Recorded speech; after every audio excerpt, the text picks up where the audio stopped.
The story unfolds in a bustling town where numerous adventurers traverse the crowded street. Among them is Rita Dixon, a member of the C-rank adventuring party known as Jet Black Wolves. Drawn by their admiration for the adventurous lifestyle, they had journeyed to the royal capital when Rita was 25 years old. Now, 5 years have passed, and at 30 years of age, Rita remains the sole member of the group who has never advanced beyond F-rank status. Despite his weakness in direct combat, he possesses certain abilities that prove useful in other ways. As Rita walked through the town, he observed a young girl sitting on the ground, complaining that her knee was hurting. Other children nearby noticed her predicament, with one remarking that she was as feeble as always, while another suggested they simply leave her behind. Rita's attention was drawn to the child's distress. Approaching the group, he politely requested permission to examine her injured knee. Through her tears, the confused girl questioned why this unfamiliar man wanted to help her. Rita then activated his healing ability, causing the girl's pain to vanish instantly. The child exclaimed in amazement at her sudden recovery. Rita cautioned her to keep what had happened between them confidential, and she enthusiastically agreed to his request. As she departed, she waved energetically and expressed her gratitude to him. Rita possesses a personal skill called Heal, a rare ability that allows him to mend injuries. Additionally, he has access to an item box, a dimensional storage space for carrying equipment and supplies. While quenching his thirst with a drink, he wondered about the reason for Jill's sudden summons to the tavern. He speculated whether this meeting concerned strategies for elevating their party's rank from C to B, a goal they had been pursuing for some time.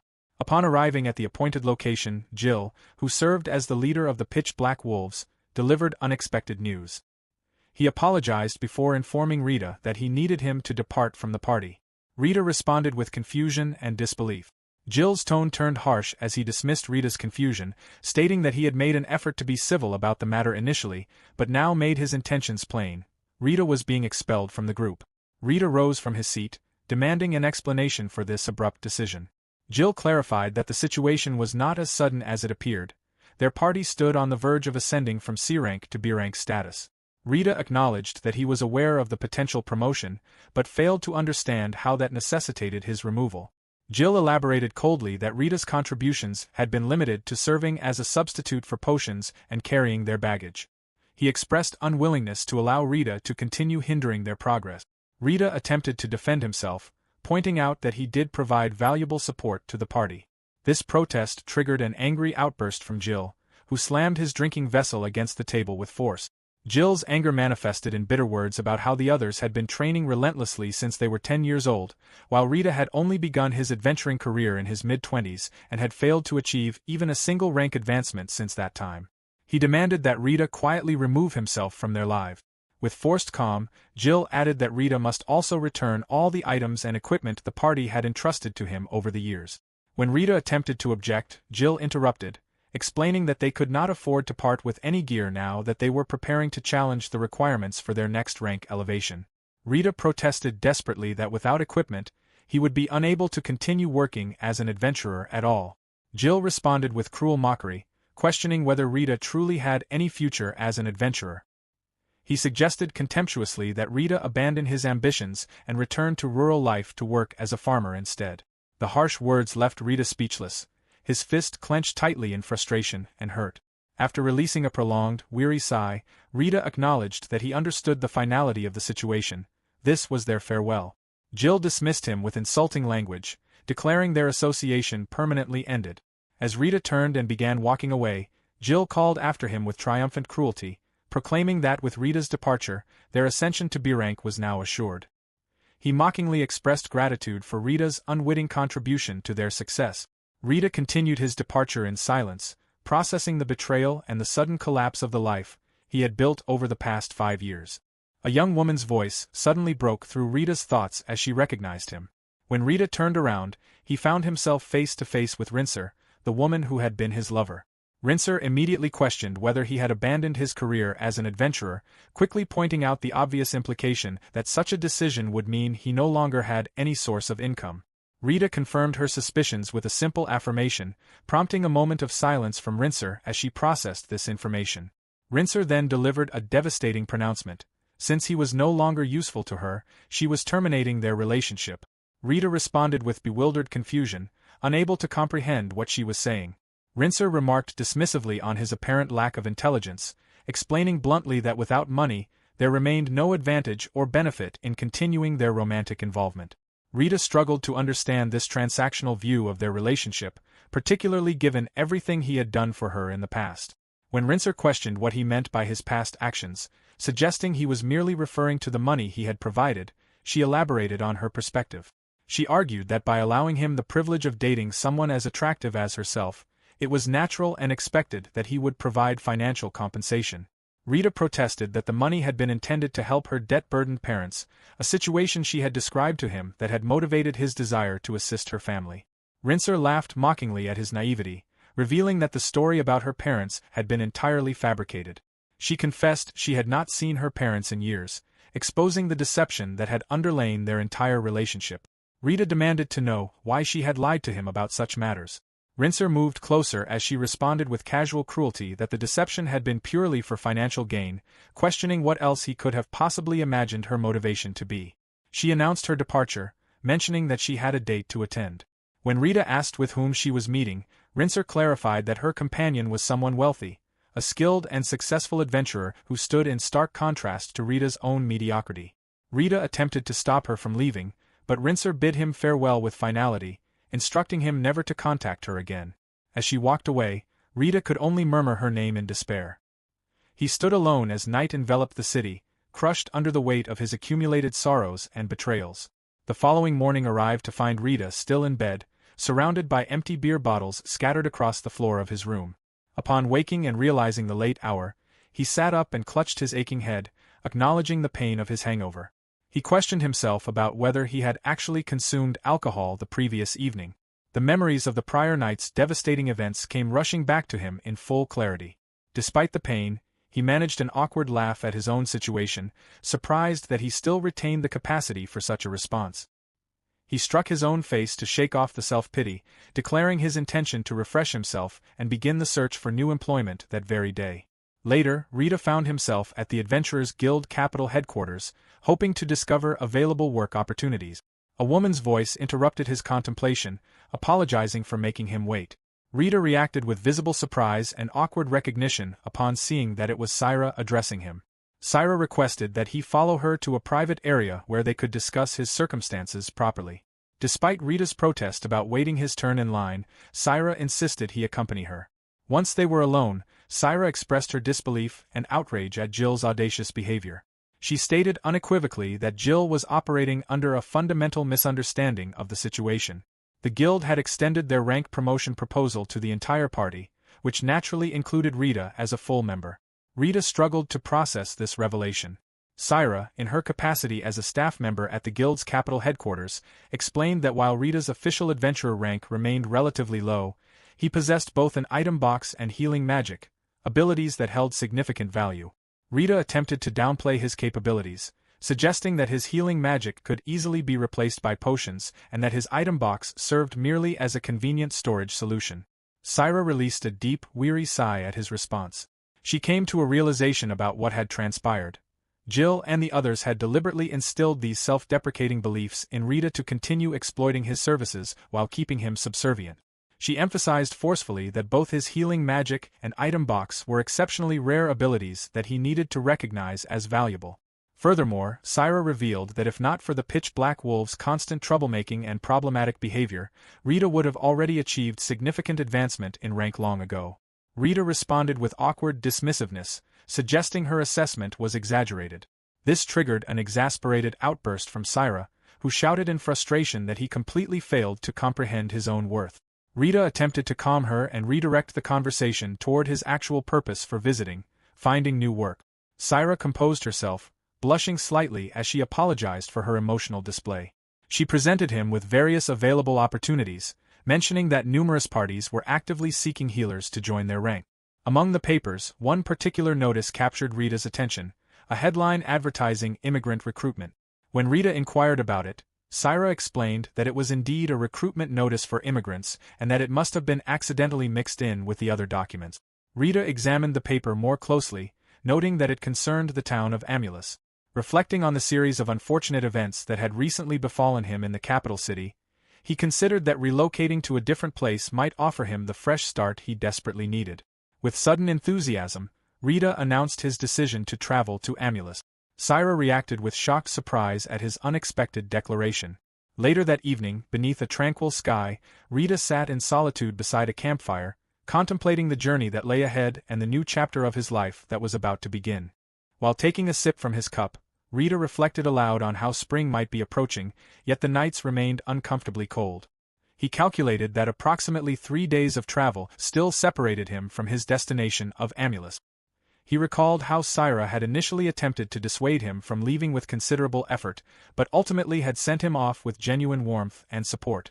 The memory surfaced of Syra informing him that she had a close friend working at the guild in Amulus and presenting him with a letter of introduction to facilitate his transition. Rita expressed gratitude for her kindness, acknowledging that she had even provided him with this introductory letter for the local guild. He thought warmly of what a considerate person she was. Additionally, Syra had arranged for him to travel halfway to his destination on a merchant's carriage, further easing his journey. Rita reached for his item box, deciding to indulge himself that evening by grilling a substantial, thick cut of meat. He marveled at how the item box preserved raw meat perfectly, preventing any spoilage even during extended travel on the road. His appreciation for the item box grew as he realized its utility far exceeded his previous assumptions. He retrieved various ingredients from the dimensional storage: oil and milk, root vegetables, salt and pepper, and finally some bread. Satisfied with his selection of provisions, he began preparing his meal. As Rita cooked the meat in his pan, an unexpected stomach rumble reverberated through the stillness of the night. Rita reacted with startled awareness, recognizing immediately that the sound had not originated from his own body. His hand moved instinctively to grasp his knife as he called out into the darkness, asking if someone was present and requesting they reveal themselves. A figure emerged slowly from concealment, moving with hesitation and silence. Rita's eyes widened with surprise at what he saw. Before him stood a young girl with vacant, emotionless eyes and clothing that was severely torn and damaged. Rita lowered his weapon, murmuring his astonishment at finding a child in such circumstances. Observing her more carefully, he noted her completely exhausted and worn-down appearance. Rita inquired whether anyone else accompanied her, perhaps her father or mother. The girl responded with a wordless shake of her head, indicating she was alone. Concern filled Rita's thoughts as he contemplated the troubling implications of such a young girl being isolated in this remote location. There had to be a deeper story behind her presence here. He asked if she was hungry and invited her to share his meal. The girl offered no verbal response to his invitation. Rita spoke with gentle awkwardness, encouraging her to approach and join him by the fire where it was warmer, confessing that he had been feeling lonely traveling alone and would appreciate her company during the meal. As if to betray her stoic silence, the girl's stomach produced an audible rumble of hunger. She began walking slowly toward him and the warmth of the campfire. Once seated, the girl consumed the food with desperate hunger, confirming Rita's suspicion that she had been severely deprived of sustenance.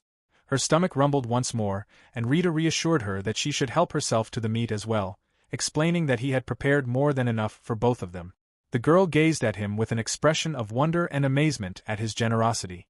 After some time had passed, they completed their meal together. The girl offered her thanks for the food she had received.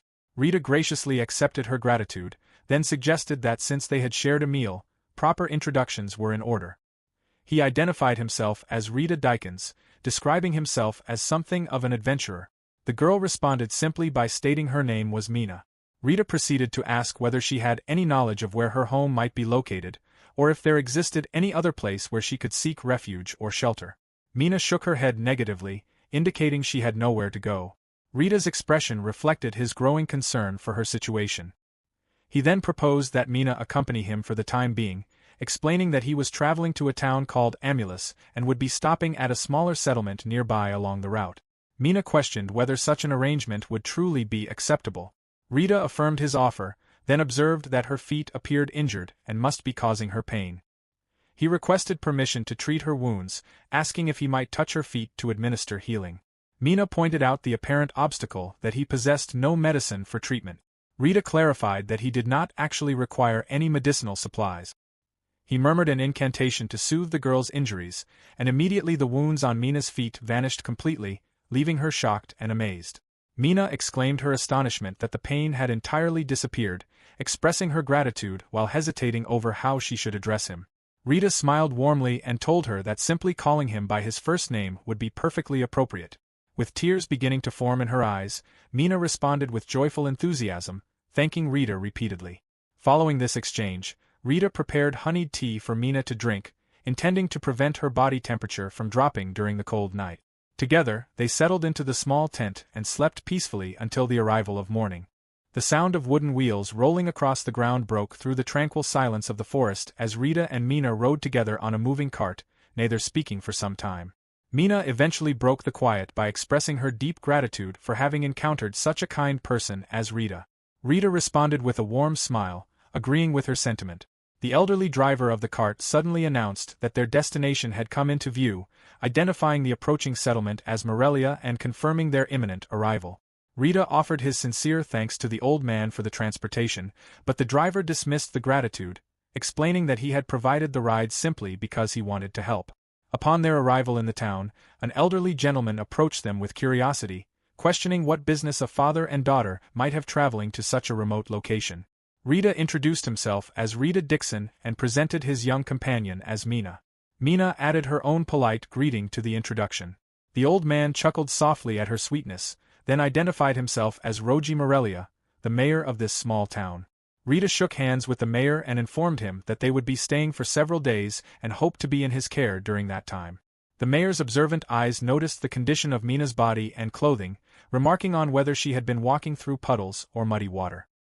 He instructed them to first have Mina bathe at the inn to clean herself properly. He provided directions, explaining that if they proceeded straight ahead, they would find both an inn operated by a woman and a shop run by an elderly woman where they could purchase appropriate clothing and footwear. Rita expressed his appreciation for the mayor's thoughtful guidance.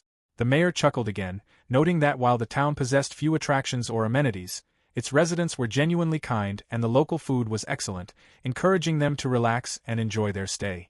The sound of a doorbell announced their entrance into the establishment as a woman enthusiastically welcomed them to the Sparrow's Wings Inn. Rita stated his request to arrange lodging for the night. The woman's gaze fell upon Mina, and she immediately declared that the girl should take a bath first. She rushed energetically to a cabinet, flinging it open while informing them that their assigned room was number 201 on the second floor. She explained that the price included meals and totaled 2 silver coins, and directed them to find the bath facilities to the left down the corridor. The innkeeper tossed a pair of boots toward Rita, explaining that Mina would need these since she could not go shopping while barefoot. She clarified that she would need the boots returned after they completed their shopping trip following the bath. Rita expressed his profound gratitude for her consideration and generosity. The woman responded with a wink, dismissing his thanks as unnecessary. Mina, displaying slight shyness, added her own thanks to the woman. Rita announced their intention to proceed with bathing first, and Mina confirmed her agreement with the plan. A sudden realization struck Rita, prompting him to ask Mina whether she was capable of bathing independently.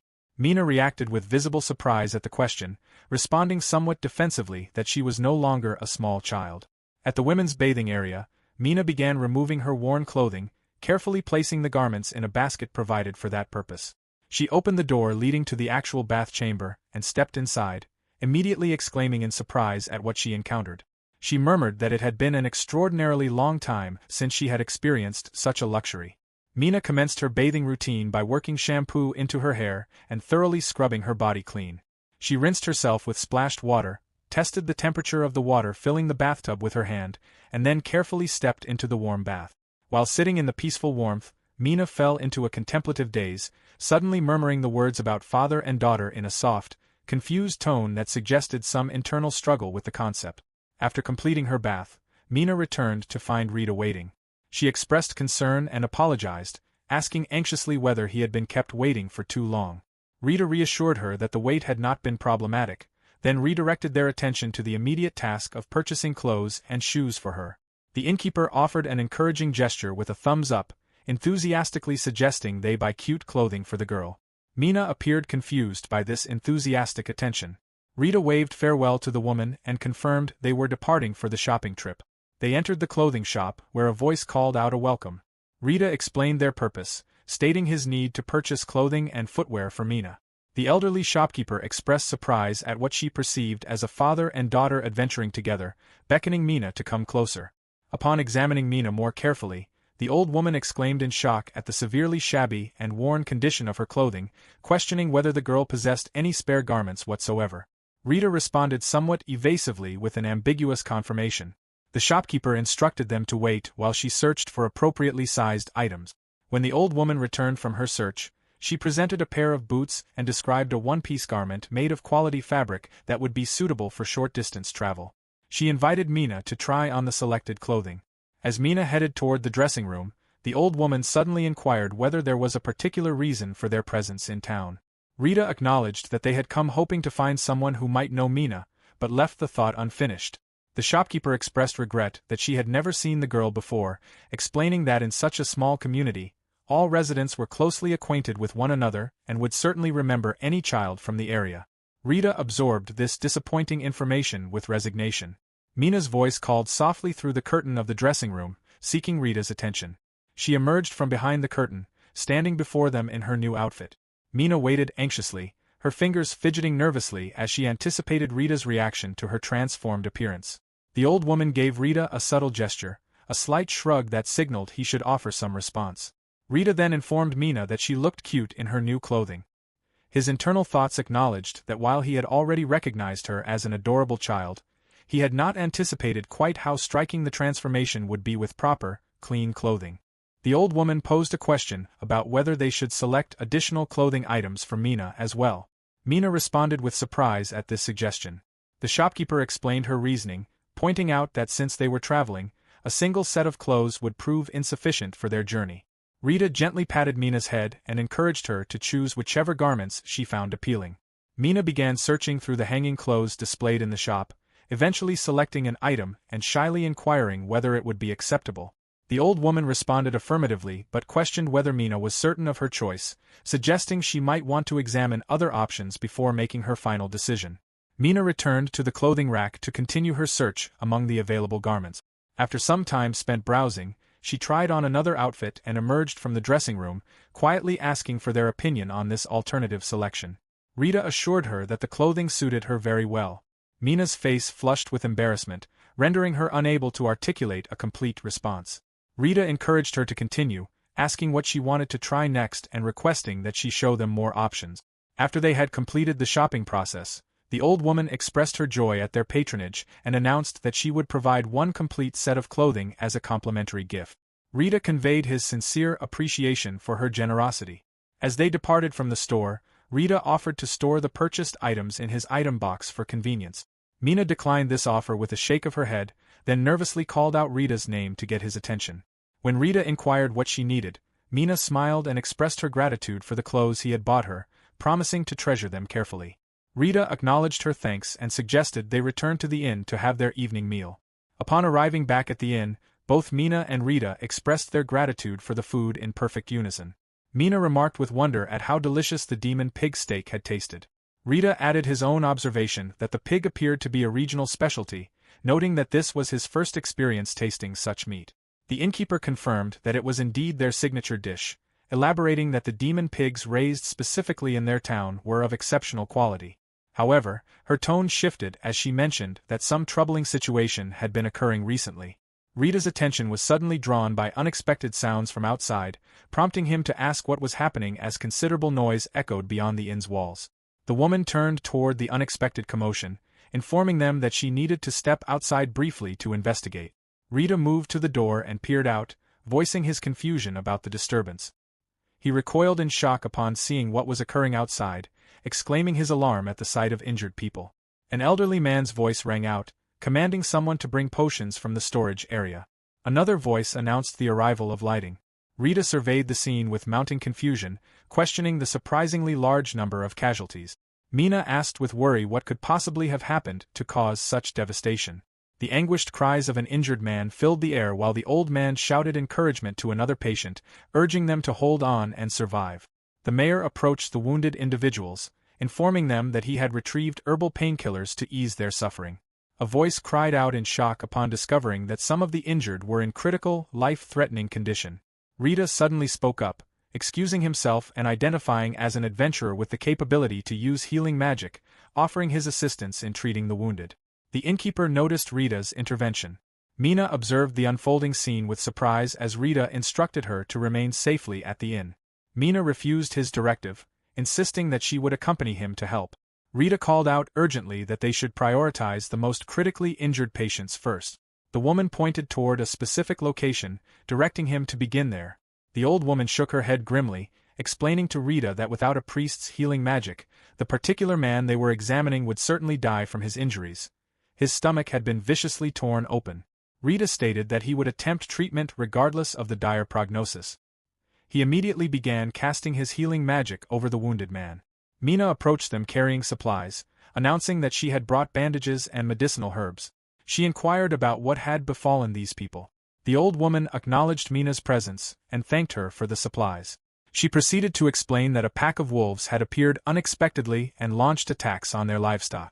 The injured man managed a weak chuckle despite his condition, explaining that he and the others had sustained these injuries when they attempted to hunt down the marauding wolves. He urged Rita to leave him and attend to the other wounded individuals instead. Rita shouted at the man with concern, noting that he had regained consciousness and ordering him to conserve his strength by remaining silent. Rita's thoughts betrayed his worry as he observed that the wound was not closing properly. He lamented his lack of knowledge regarding advanced healing technique. With fierce determination, Rita declared that if a single application of his healing magic proved insufficient, he would cast the spell as many times as necessary to save the man's life. He repeatedly channeled his healing magic into the critical wound, and gradually the fatal injury began to close and mend. The injured man expressed surprise, questioning whether the pain had truly ceased. He tore away the bandages to examine himself and discovered that he had indeed been healed.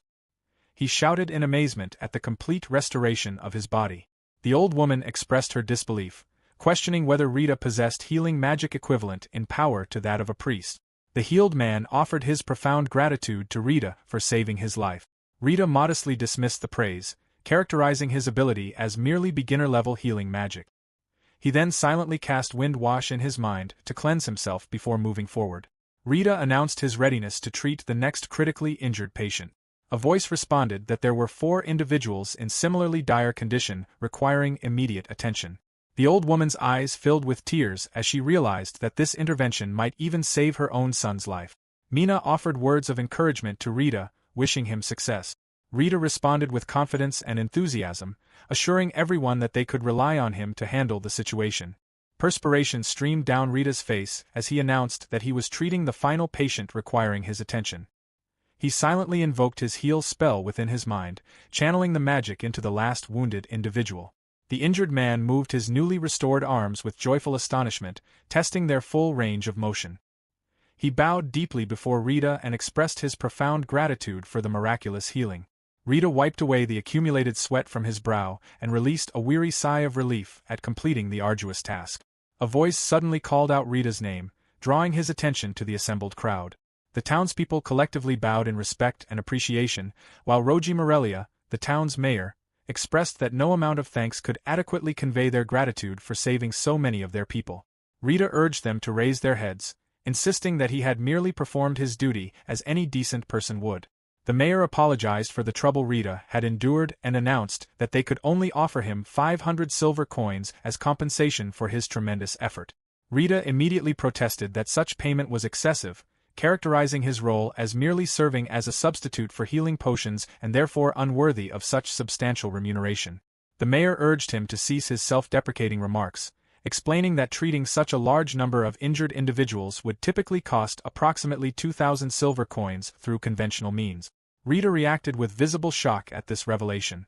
The old woman inquired whether Rita might actually be a priest or professional healer, questioning how he could be ignorant of standard treatment fees and their considerable cost. Rita scratched his head awkwardly, explaining that since wounds naturally heal over time on their own, he had never concerned himself much with the monetary aspects of healing services. The innkeeper responded with awe, noting that only a handful of individuals possessed the ability to use healing magic at all. She emphasized that even treating minor wounds consumed substantial quantities of expensive potions. The mayor added his own observation, wondering aloud how much a priest would demand as payment for saving someone from the brink of death. The old woman further elaborated that even if Rita's healing magic was truly at the beginner level as he claimed, nobles and wealthy individuals would eagerly seek to retain his services. Rita expressed confusion at these revelations. His thoughts turned to Saira's earlier words about his true value and worth as an adventurer. He proposed an alternative arrangement, suggesting that perhaps accepting complimentary accommodation for the current night could serve as adequate payment. The mayor shook his head firmly, insisting that such minimal compensation would fall far short of what Rita deserved. Mina suddenly interjected with her own suggestion, proposing that the town could instead provide them with free lodging whenever they visited again in the future. The mayor considered this proposal and offered a counter-suggestion. From this point forward, whenever Rita and Mina visited Morelia, their accommodation would be provided without any charge whatsoever. Mina smiled with happiness and asked Rita whether he was pleased with this arrangement. Rita returned her smile with awkward appreciation. He informed the mayor that he would accept this as satisfactory payment for his services. He then inquired whether the townspeople intended to organize a hunting expedition to eliminate the demon wolves threatening their community. The mayor confirmed that they had no choice but to proceed with the hunt, explaining that without intervention, the wolves would continue their attacks on livestock and might eventually become bold enough to venture into the town itself. Rita volunteered to participate in the hunting expedition. The mayor responded with surprise, questioning whether Rita truly felt comfortable joining such a dangerous endeavor. Rita glanced toward Mina and explained his reasoning. They were traveling to Amulus, and he had no desire to face potential wolf attacks with only the two of them for defense. While acknowledging his limitations, he mentioned that he also possessed knowledge of offensive magic and felt confident he would not become a burden to the group. The mayor enthusiastically dismissed any concerns about Rita holding them back, emphasizing that merely having someone capable of using healing magic would allow all the fighters to engage in combat with far greater confidence and security. Rita smiled and expressed his anticipation of working under the mayor's leadership. The mayor reciprocated, stating that they would be relying on Rita's valuable abilities during the hunt. Later that evening at the inn, Rita exhaled with satisfaction, commenting on how refreshed he felt. He acknowledged that Mina had also contributed her best efforts to helping the wounded. Mina accepted his thanks with grace. She smiled at him, then suddenly called his name with a particular tone that suggested she had something specific to say. Rita turned toward her with an inquiring expression. Mina's face flushed with color as she confessed that she thought he had been truly impressive during the healing efforts. Rita's own face reddened with embarrassment as he awkwardly acknowledged her compliment and expressed his appreciation. Rita then announced his intention to extinguish the light for the night. Mina confirmed her readiness for sleep. As Rita turned off the lamp, he wished Mina a good night's rest. She returned the sentiment, bidding him good night in response. The peaceful night gave way to the arrival of morning light. The men of the town gathered together in preparation for the hunt. Rita greeted the assembled group, wishing them all a good morning. The men returned his greeting enthusiastically, addressing him respectfully. One of the men requested that Rita provide them with their orders and directions. Rita affirmed their readiness and declared that they would now proceed with hunting the demon wolves that threatened their community. The men responded with a unified, enthusiastic shout of agreement and determination. The demon wolves had encircled the wagons, forcing the men to raise their weapons and assume defensive formations against the threat. The wolves observed the defenders with fierce, predatory stares that betrayed their hostile intentions. A woman cried out an apology to someone named Dict, reporting that the wolves had injured her right leg. Dict responded with alarm upon hearing Feifa's name, cursing in frustration and demanding to know why demon wolves would be prowling so close to the town. He shouted orders to the group, commanding everyone to prioritize protecting their employer and the wagon at all costs. Feifa cried out in pain from her injury. One of the men reported with frustration that the wolves' fur proved so tough and resilient that even their arrows failed to penetrate the protective coating. Dict cursed again, his worried murmuring suggesting growing concern about their deteriorating situation. He desperately asked Feifa whether she retained the capacity to cast magic again. Feifa confirmed that she could still continue fighting despite her injury. She silently invoked an incantation in her mind, calling upon the spirit of fire to burn down their enemies, then vocally released her fireball spell. The magical projectile struck one of the wolves, producing only a minor burn as smoke rose from its singed fur. Feifa acknowledged the ineffectiveness of her attack, recognizing that she could not defeat these creatures with a single magical assault. She cast the same spell again in another attempt. Dict reacted with surprise as one of the wolves suddenly rushed past him. The beast lunged directly toward Feifa with its jaws gaping wide in preparation to bite. Faitha screamed in terror, tears forming in her eyes as the attack approached. Rita suddenly crashed into the wolf with tremendous force, shoving the creature away from Faitha and preventing the attack. The wolf tumbled to the ground from the impact. A man seized the opportunity, shouting encouragement as he aimed his sword and successfully drove the blade into the momentarily vulnerable wolf. The assembled fighters shouted rallying cries to follow both Rita and Commander Riggs into battle. The commander announced their intention to press the attack, and his men responded with affirmative shouts of agreement. Rita cautioned the commander that while healing magic could close wounds, it could not restore blood that had been lost or replenish depleted physical stamina. He urged them not to fight too recklessly despite the availability of healing support. Rita approached Faitha and requested permission to examine her injury. His assessment indicated that her bones had been fractured.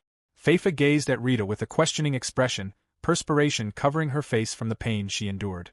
She exclaimed in agony when Rita touched the injured area. He silently invoked his heal spell within his mind to mend the damage. Rita inquired whether they were professional adventurers. An elderly man's voice suddenly called out to Commander Riggs, who turned in surprise upon recognizing Eric. Eric confirmed his identity and explained that they were serving as escorts for a merchant traveling from the capital. Rita announced the completion of his healing work. The wound had been completely restored to health. Faitha shouted in amazement upon discovering that her injury had been fully healed. Dick asked Rita whether the townspeople intended to provide assistance in the fight. As Rita healed Dick's wounds, he confirmed that they had indeed come specifically to hunt the demon wolves plaguing the area. Eric expressed profound gratitude to Rita and began inquiring about the cost of the medical treatment. Rita interrupted him, insisting that the healing services were being provided free of charge.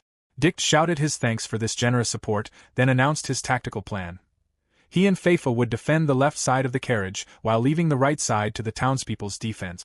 Everyone shouted their determination and launched coordinated attacks against the wolves. The men's battle cries filled the air as Commander Riggs instructed them to surround the wolves individually and eliminate them one at a time.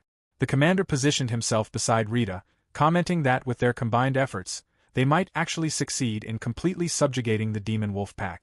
Rita silently cast a healing spell on a man's injured leg while the commander spoke. Rita suddenly issued an urgent warning, telling everyone to wait and halt their advance. The men reacted with surprised alarm. Voices shouted that something was approaching their position. An enormous demon wolf materialized before the assembled fighters, its size dwarfing the creatures they had been battling. The men stood frozen in shocked disbelief at the sight. Rita shouted his confusion at the creature's unexpected appearance and massive proportions. Commander Riggs exclaimed about its enormous size, questioning whether this might be the pack leader or boss of the wolf group. The massive demon wolf attacked with devastating force, swinging its powerful tail and sending multiple men flying through the air from the impact. Only Rita and Commander Riggs remained standing in the aftermath of the assault. The colossal demon wolf fixed its fierce gaze upon the two survivors. Commander Riggs nervously observed that the creature appeared to be focusing its attention specifically on them. Rita agreed with this assessment, confirming that he shared the same impression. The wolf released a thunderous roar and launched itself toward them with explosive speed. The enormous beast charged past other combatants, striking them and knocking them into the air as it pursued its chosen targets. The commander shouted nervously that the creature was upon them. Despite acknowledging his limited capabilities against such a formidable opponent, he declared his intention to protect Rita from harm. Rita stated that he too would need to contribute offensive magic to the fight. Rita closed his eyes in concentration. He quietly chanted an incantation within his mind, calling upon the spirit of fire to incinerate their enemy. Suddenly, multiple fireballs materialized in the air around him, appearing in such unexpected quantity that they caught the commander completely by surprise at the display of magical power. Rita shouted his command to release the fireball attack, and the magical projectiles shot forward toward the enormous beast, striking it from multiple directions simultaneously.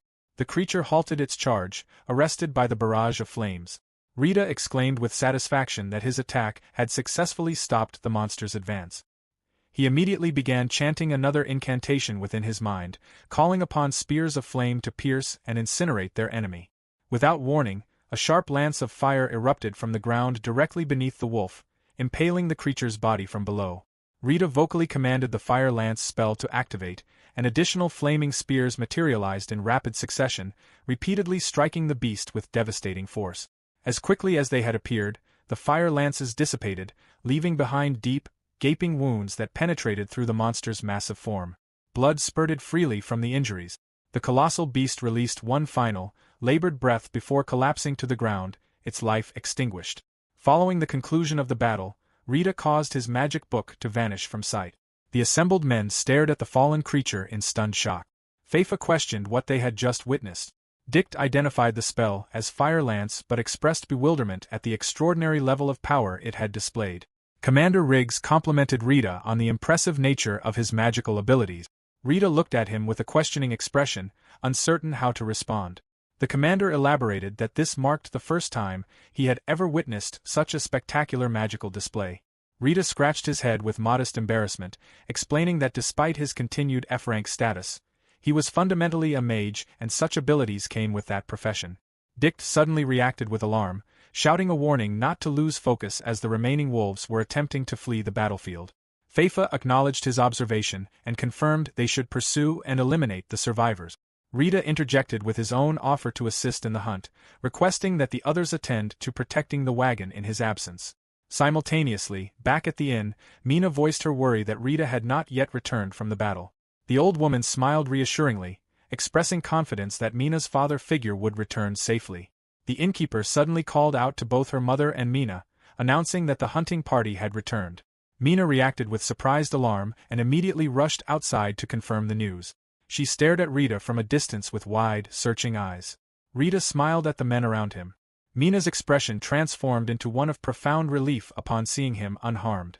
Rita noticed Mina among the gathered crowd. She walked toward him, and Rita opened his arms in welcome. Mina embraced him warmly, greeting his return with genuine affection. Later that evening, the townspeople organized a celebratory feast. The residents danced joyfully around a large campfire, their movements reflecting their relief and happiness. Rita observed that this was a proper celebration for their successful subjugation of the demon wolves, commenting that ale tasted particularly satisfying after completing difficult work. He expressed his pleasure at seeing Mina enjoying herself at the festivities. Mayor Rogi Morelia suddenly addressed Rita, inquiring whether he was having an enjoyable time. Rita confirmed that he was indeed enjoying the celebration. The mayor seated himself beside Rita and brought up the subject of Rita's planned departure to Amulus the following day. Eric suddenly called out to both the mayor and Rita, interrupting their conversation. Morelia acknowledged Eric's arrival, noting that his timing was fortuitous. Eric apologized for his oversight in not properly introducing himself earlier, identifying himself as Eric Latcher from the Latcher Corporation. Rita reciprocated with his own introduction as Rita Dixon. Eric smiled and expressed his gratitude for Rita's actions that day, explaining that thanks to Rita's intervention, all of his escorts had survived without serious harm and even his merchant goods remained completely undamaged, allowing him to proceed to Amulus without concerns. Rita responded that he was pleased to hear this positive outcome. Eric mentioned that he had learned from Mayor Morelia about Rita's intention to travel to Amulus with his daughter, then proposed that they journey together with his merchant caravan. Rita questioned whether such an arrangement would truly be acceptable. A voice suddenly called Rita's name, drawing his attention. Mina invited him to dance with her. Rita protested that he lacked dancing ability. The innkeeper physically pushed him forward, dismissing his concerns and urging him to simply participate. Eric bid him farewell until the following day. Rita acknowledged the arrangement somewhat awkwardly, then turned to face Mina, who was smiling at him expectantly. Rita's internal thoughts reflected on the prospect of dancing, acknowledging that considerable time had passed since he had last engaged in such activity. Mina moved her feet in rhythm with the music, laughing as she guided Rita through the dance step. Rita's thoughts turned awkwardly to memories of the past as he recalled having danced previously with Rincer. A man shouted out with joking mockery, questioning what had happened to their town's hero to make his expression so gloomy and melancholic during such a joyous celebration. Rita blushed profusely in embarrassment as he shouted his protest. A laugh escaped Mina's lips, and Rita looked at her in confusion. He thought to himself about the things he needed to consider, wondering whether it would be a good thing to bring her along with him. There was no one who knew her in Morelia, and his trip would end in Amulus. Mina commented on how red his face had become. Rita continued his internal deliberation, acknowledging there was no guarantee they would find someone who knew her in Amulus either. If that were the case, then this town where she had opened up might be significant. Rita suddenly called out to Mina, and she looked at him questioningly. He informed her that he would be heading off to Amulus the following day. Mina smiled widely and expressed her anticipation. Rita was stunned for a moment, surprise flickering across his face as he looked at her. A quiet smile tugged at his lips. He told her they would be having a hard time from tomorrow onwards, so they should sleep after this ended. Mina agreed enthusiastically. After morning came, the townspeople gathered together. Rita expressed his gratitude to Eric, who responded that they should help each other. A lady presented Mina with cookies they had baked. An old woman patted her head and instructed her to eat them properly. Mina thanked them warmly. The commander requested that Rita please come again. Roji Marilia chuckled and assured him he was always welcome. Eric told Rita to get on the wagon if he was done with his farewells. Rita confirmed he was ready. The townspeople watched as the wagon slowly departed, shouting Rita's name and telling him to please come visit again, expressing that they would be waiting for him. The wagon left the town behind. Dick sighed, lamenting their inability to do anything against the demon wolves and noting they still had a long way to go. Feifa agreed with this assessment. Dick questioned whether Rita was really an F-rank adventurer despite being able to use such amazing healing magic.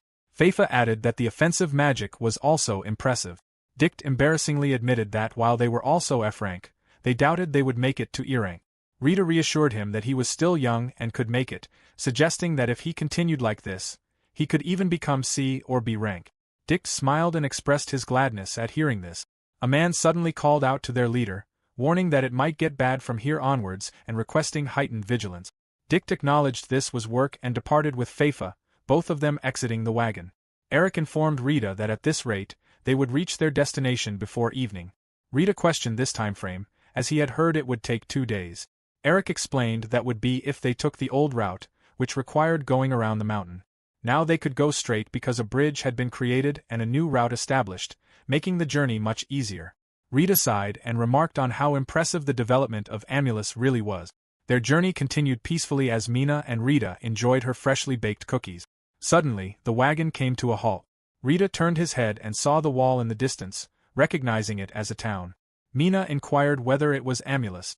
Rita observed a large number of people working on the half-finished outer wall. Eric explained that since it was still under development, there were not many buildings yet, but it was a very lively town.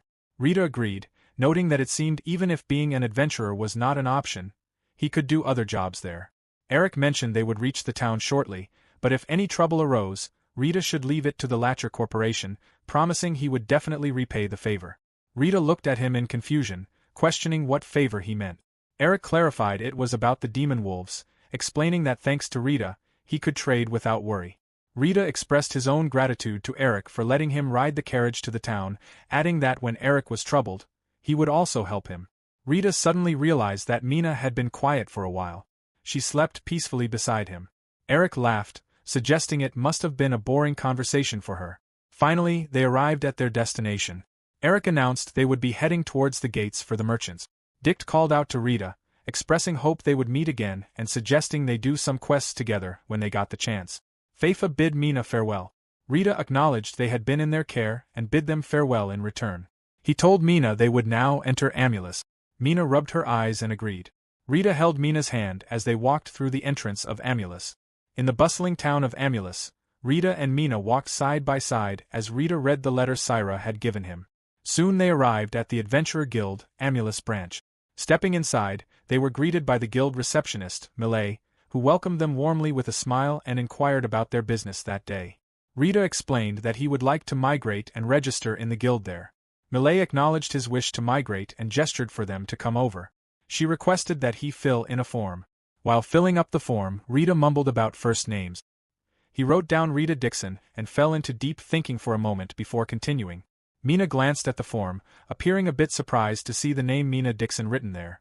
Rita apologized for writing that on his own and asked if she disliked it. Mina shook her head, expressing gratitude instead. Rita thought to himself that if he found any blood relative of Mina there, he could just explain the reason at that time. Rita suddenly remembered something else he had. He gave the letter to Millet, explaining it was a letter of introduction from the guild in the capital. Millet asked to take a look and then exclaimed in surprise. She clarified that this was not a letter of introduction but rather a letter of recommendation, and on top of that, it was from Syria. Mina asked if that was bad. Millet replied that it was actually even better than a letter of introduction. She asked Rita, referring to what was mentioned in the letter, whether he was really able to use healing magic. Rita simply confirmed he could, though he could only use heal. Millet informed him that there was also a healer's guild. Rita responded that he had been an adventurer all this time.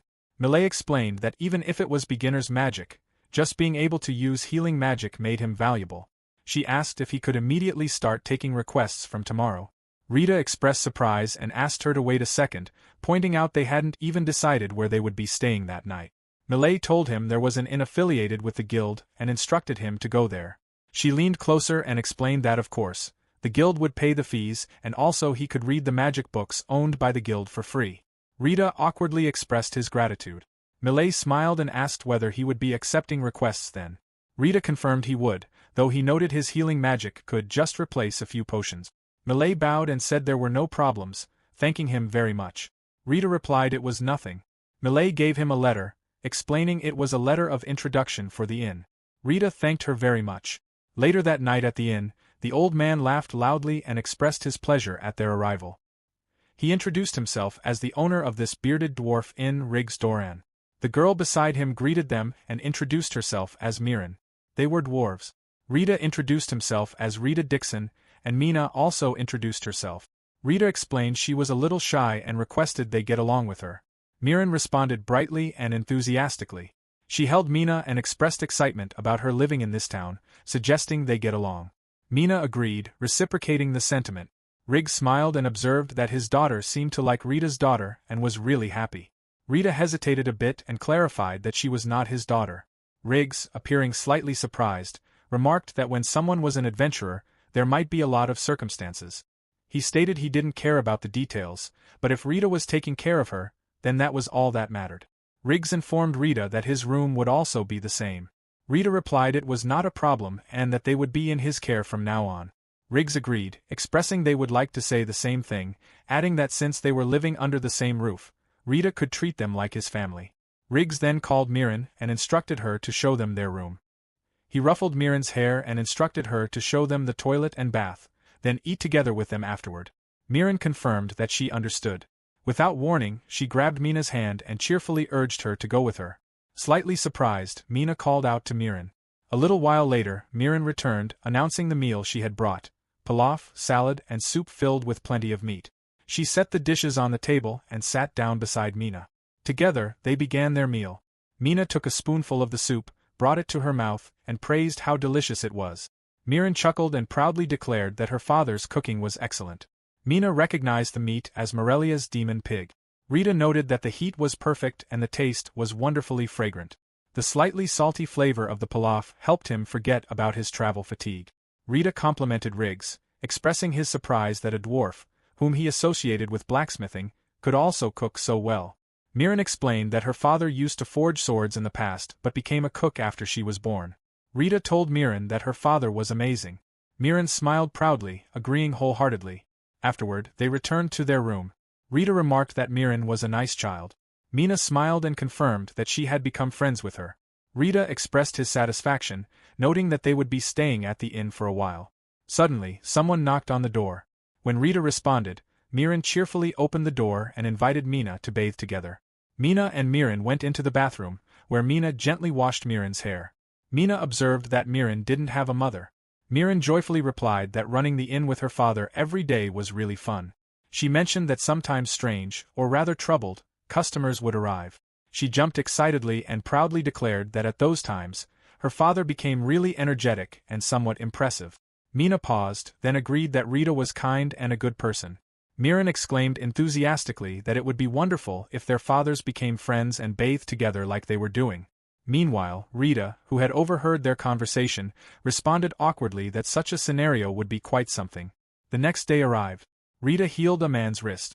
Tex, an adventurer from Amulus, expressed his amazement that Rita had even healed 3 seriously injured people. He had wondered what kind of person would bring a child along when escorting lumberjacks. Rita chuckled apologetically, explaining that they had just arrived yesterday and he couldn't leave Mina alone. Tex smiled and told Mina that she had a good father. Mina thanked him politely. Tex jokingly protested, asking her to at least call him something less aged, insisting he was only 40 years old. The men behind him teased that he was quite old already, more like a grandfather. Tex threatened them aggressively. He then grabbed Rita and asked if he was also considered old by Mina. Mina fell silent, thinking deeply before smiling and clarifying that Rita was just Rita, not an uncle. Rita chuckled awkwardly and thanked her. After a while, they stood before towering trees. Rita questioned what he was looking at. Tex replied casually that he was leaving it to him. Rita asked in confusion what exactly he was being asked to do. Tex scratched his head and explained that he had simply thought a mage could do something about the situation. Rita pointed at the trees and confirmed that he just needed to take them down, expressing doubt that he could manage it. After pausing to think deeply, Rita said he might be able to give it a try. Tex encouraged him enthusiastically, telling him to go ahead if he had thought of something. Rita agreed but warned everyone not to stand in front of him. Silently, Rita cast a spell in his mind, summoning the spirit of wind to become a blade and dance as widely as possible at a low level. A powerful gust sliced through the towering trees, sending many crashing to the ground. Rita realized the spell had been too powerful. The adventurers behind him stood with their jaws dropped in shock. Mina whispered Rita's name in amazement. Tex exclaimed his astonishment at what his companion had accomplished, noting that while he had requested assistance, he hadn't anticipated such an overwhelming result. One observer expressed disbelief at what he had just witnessed, questioning whether that had truly been a wind blade spell. Another voice chimed in with equal bewilderment, pointing out that such magic was typically considered beginner level. Tex delivered a playful strike to Rita's chest while remarking that his version of the spell clearly operated far beyond the capabilities of an ordinary wind blade. A nearby companion added his own jest about the potential obsolescence of their own positions. Someone else proposed, half seriously, that Rita should consider a career change to timber work. Rita responded with evident embarrassment, attributing his enhanced performance to simply feeling particularly well lately. Tex acknowledged that he had heard magical power correlated directly with one's mana reserves, then questioned what could possibly explain the extraordinary level of Rita's abilities. He suggested they set that mystery aside for the moment, as a more pressing practical concern demanded their attention. The sheer volume of felled trees exceeded the wagon's storage capacity. Tex calculated that approximately 30 trees lay before them and proposed making multiple trips, given their ample remaining time. Rita silently formed the words of an incantation in his thoughts before speaking the binding spell aloud. Instantly, countless chains materialized and wound themselves securely around the timber. With a knowing gesture, Rita revealed that he possessed an item box. Upon activating this magical storage, the severed trees were drawn inward completely, leaving no trace behind. The workers could only stand in stunned silence, their mouths agape. Tex remarked on Rita's seemingly limitless capabilities as the group gathered around him. Mina reflected on Rita's character, recalling how her initial wariness upon their first meeting, born from concern that he might prove dangerous, had quickly dissolved. He had taken responsibility for her care despite her having no memory beyond her own name. His constant attention and kindness stood in stark contrast to every healer she had previously encountered. Tex's voice cut through her reverie, announcing their earlier-than-scheduled departure. He directed the crew to load the remaining materials and prepare the wagon for the journey home. Mina's thoughts drifted to a healer from her past whose sole preoccupation had been monetary gain, while Rita demonstrated genuine concern for those under his care. Rita informed Mina that he would assist the others and asked her to wait briefly. She acknowledged his request and urged him to proceed. As she watched him go, Mina's smile reflected her profound gratitude at having encountered someone of such exceptional kindness. She was aware that he had been making inquiries about her family through both Millet and Riggs. Her gaze lifted skyward as she murmured an observation about the moon, then repeated the word family in a whisper. Uncertainty clouded her thoughts as she contemplated possible outcomes. His warm demeanor might disappear, he might come to despise her, or he might depart entirely. The prospect filled her with dread. Rita's call brought her back to the present, summoning her for their return journey. She responded affirmatively, confirming their departure. In the privacy of her own thoughts, she voiced her deepest desire to remain by Rita's side indefinitely. Meanwhile, back within the town's boundaries, an enigmatic figure maintained surveillance from an elevated position. Rita and Mina proceeded together through the streets, completely unaware of the scrutiny they were under. The shadowy observer's dark eyes tracked their every movement with intense focus. Mina's laughter rang out as she maintained her hold on Rita. Then, as silently as it had appeared, the mysterious presence dissolved into nothingness. In the depths of the forest, the corpses of beasts vanquished by adventurers were strewn across the ground in lifeless heaps. Rita worked silently to mend the wounds of an injured man. The man expressed his profound gratitude, acknowledging that Rita had preserved their lives. He mentioned having heard accounts from his sister about the remarkable potency of Rita's healing abilities, noting that he had been teetering on the brink of death. Rita's confusion was evident as he questioned the reference to a younger sister. The man directed attention to his own eyes as a clue. The image of Millet materialized in Rita's consciousness. Recognition dawned as he identified the connection to Millet and inquired whether this made the man Iron. Iron confirmed this with a smile and an approving gesture. Iron voiced his frustration about the troubling development of such formidable creatures manifesting in this location. Rita expressed his own disbelief that such threats would emerge so close to town, merely an hour's distance away. Iron explained that historically, only minor monsters had inhabited this area. Mina interjected with the observation that demon wolves had similarly appeared in Morelia, her hands clenching with concern. Iron withdrew into contemplation before speculating that perhaps some territorial conflict among monsters had driven them to this region. Rita redirected the conversation to more immediate matters, questioning their next course of action. Iron outlined their plan to organize their cargo and effect repairs on the carriage, necessitating an overnight camp before proceeding to Amulus the following day. Rita informed him of their intention to return while daylight remained. Iron acknowledged this with understanding and wished them safe travels.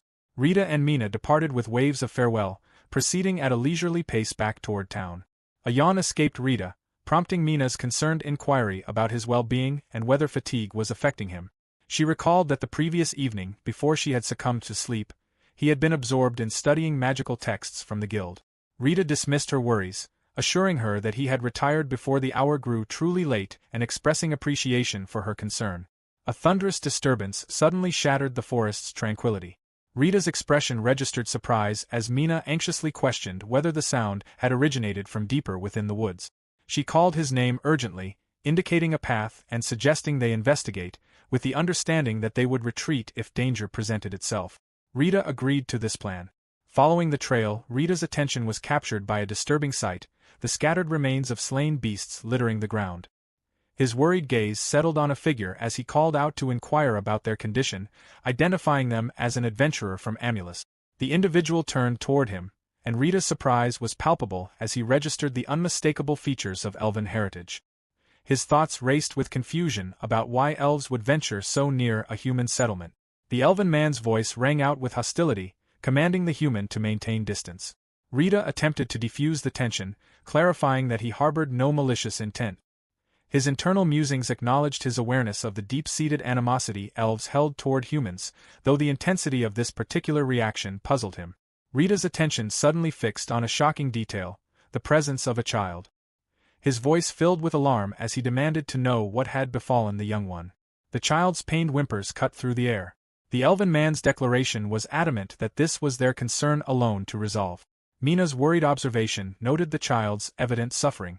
Rita offered his capability with healing magic as a solution. The elven man's response was unwavering in its refusal to place trust in any human.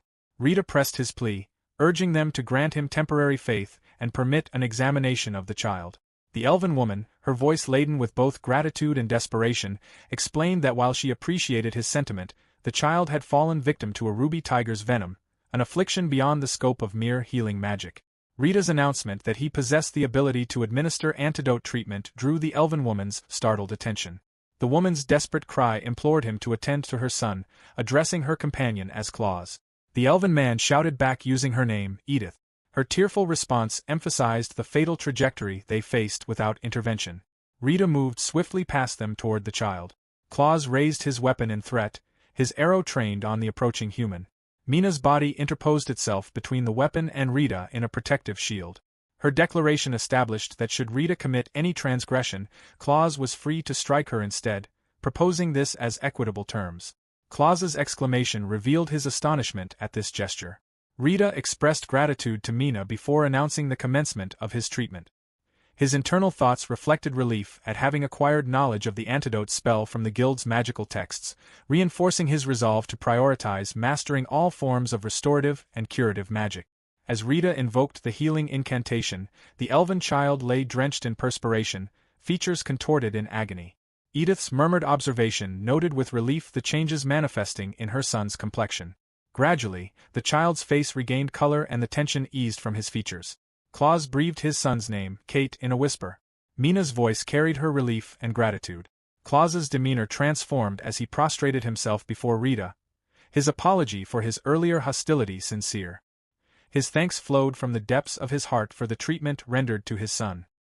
He acknowledged with regret their insufficient financial means to provide appropriate compensation for such services. Rita's response dismissed these concerns entirely, characterizing himself simply as an adventurer blessed with healing capabilities and requiring no payment. Rita proposed that if they truly wished to repay him, they could simply report the quest's completion to the Adventurer Guild in Amulus, presenting them with documentation detailing the request fee. Claus examined the paper with evident surprise, questioning the modest sum of silver coins indicated. Edith observed that this amount was remarkably lower than the cost of potions they had previously acquired. Mina added the context that monster activity had recently escalated, driving prices upward accordingly. Rita's curiosity was piqued by the mention of potions, prompting him to question why they would deliberately venture into human territory for such supplies. He noted his understanding that elves possessed a traditional elixir far more potent than standard potions. Claus delivered the sobering explanation that their supply of this elixir had been exhausted. Rita's inquiry about the circumstances behind this depletion was met with a grave explanation: the cause had been a dragon. His surprise was evident as Claus elaborated on recent event. A black dragon had manifested near their village without warning and launched an unprovoked assault. Edith continued the account, describing how their warriors had mounted a defense and managed to repel the creature, though the devastation inflicted had been catastrophic. The elixir reserves had been consumed in treating the wounded, yet numerous warriors remained in dire condition. Claus grimly assessed that another such attack would likely force them to abandon their home entirely. Mina spoke Rita's name, and he responded with a reassuring smile while placing his hand gently on her head. Rita addressed Claus with a request to be escorted to their village, confident that his healing abilities would prove beneficial to their situation. Edith turned to her husband with an unspoken question in her murmured address. Claus affirmed his decision to place trust in this human, though he hesitated momentarily, uncertain of the proper form of address. Rita supplied his name, and Claus pledged to advocate on his behalf among the villagers, earnestly requesting his aid in treating their wounded warriors. As darkness descended, Kate drifted in semi-consciousness, his awareness registering the motion of a carriage beneath him. The absence of pain was notable, leading him to wonder if perhaps he had already passed beyond life. His eyes gradually opened to reveal Mina's concerned face inquiring about his condition. Confusion colored his response as Mina pressed her worried questions about whether pain persisted. His affirmative answer brought visible relief to Mina's features, her broad smile reflecting her gladness. Kate's thoughts swirled in bewilderment as he attempted to piece together recent events, accompanying his parents with concealed ears to purchase potions in the human settlement, the Ruby Tiger's attack, the moment of being struck, and then encountering what he perceived as an angelic presence, dismissing the elderly figure beside her as inconsequential. Mina applied a dampened cloth to his forehead, prompting Kate to bolt upright suddenly. Mina's questioning prompted an embarrassed introduction as Kate flushed, identifying himself and expressing gratitude for the care he had received. Mina reciprocated with her own name and a friendly overture. Kate's excitement bubbled over as he inquired about her origins, his voice rising as he announced Amulus and declared he had visited there that very day. Mina's response carried a note of awkwardness as she acknowledged this information.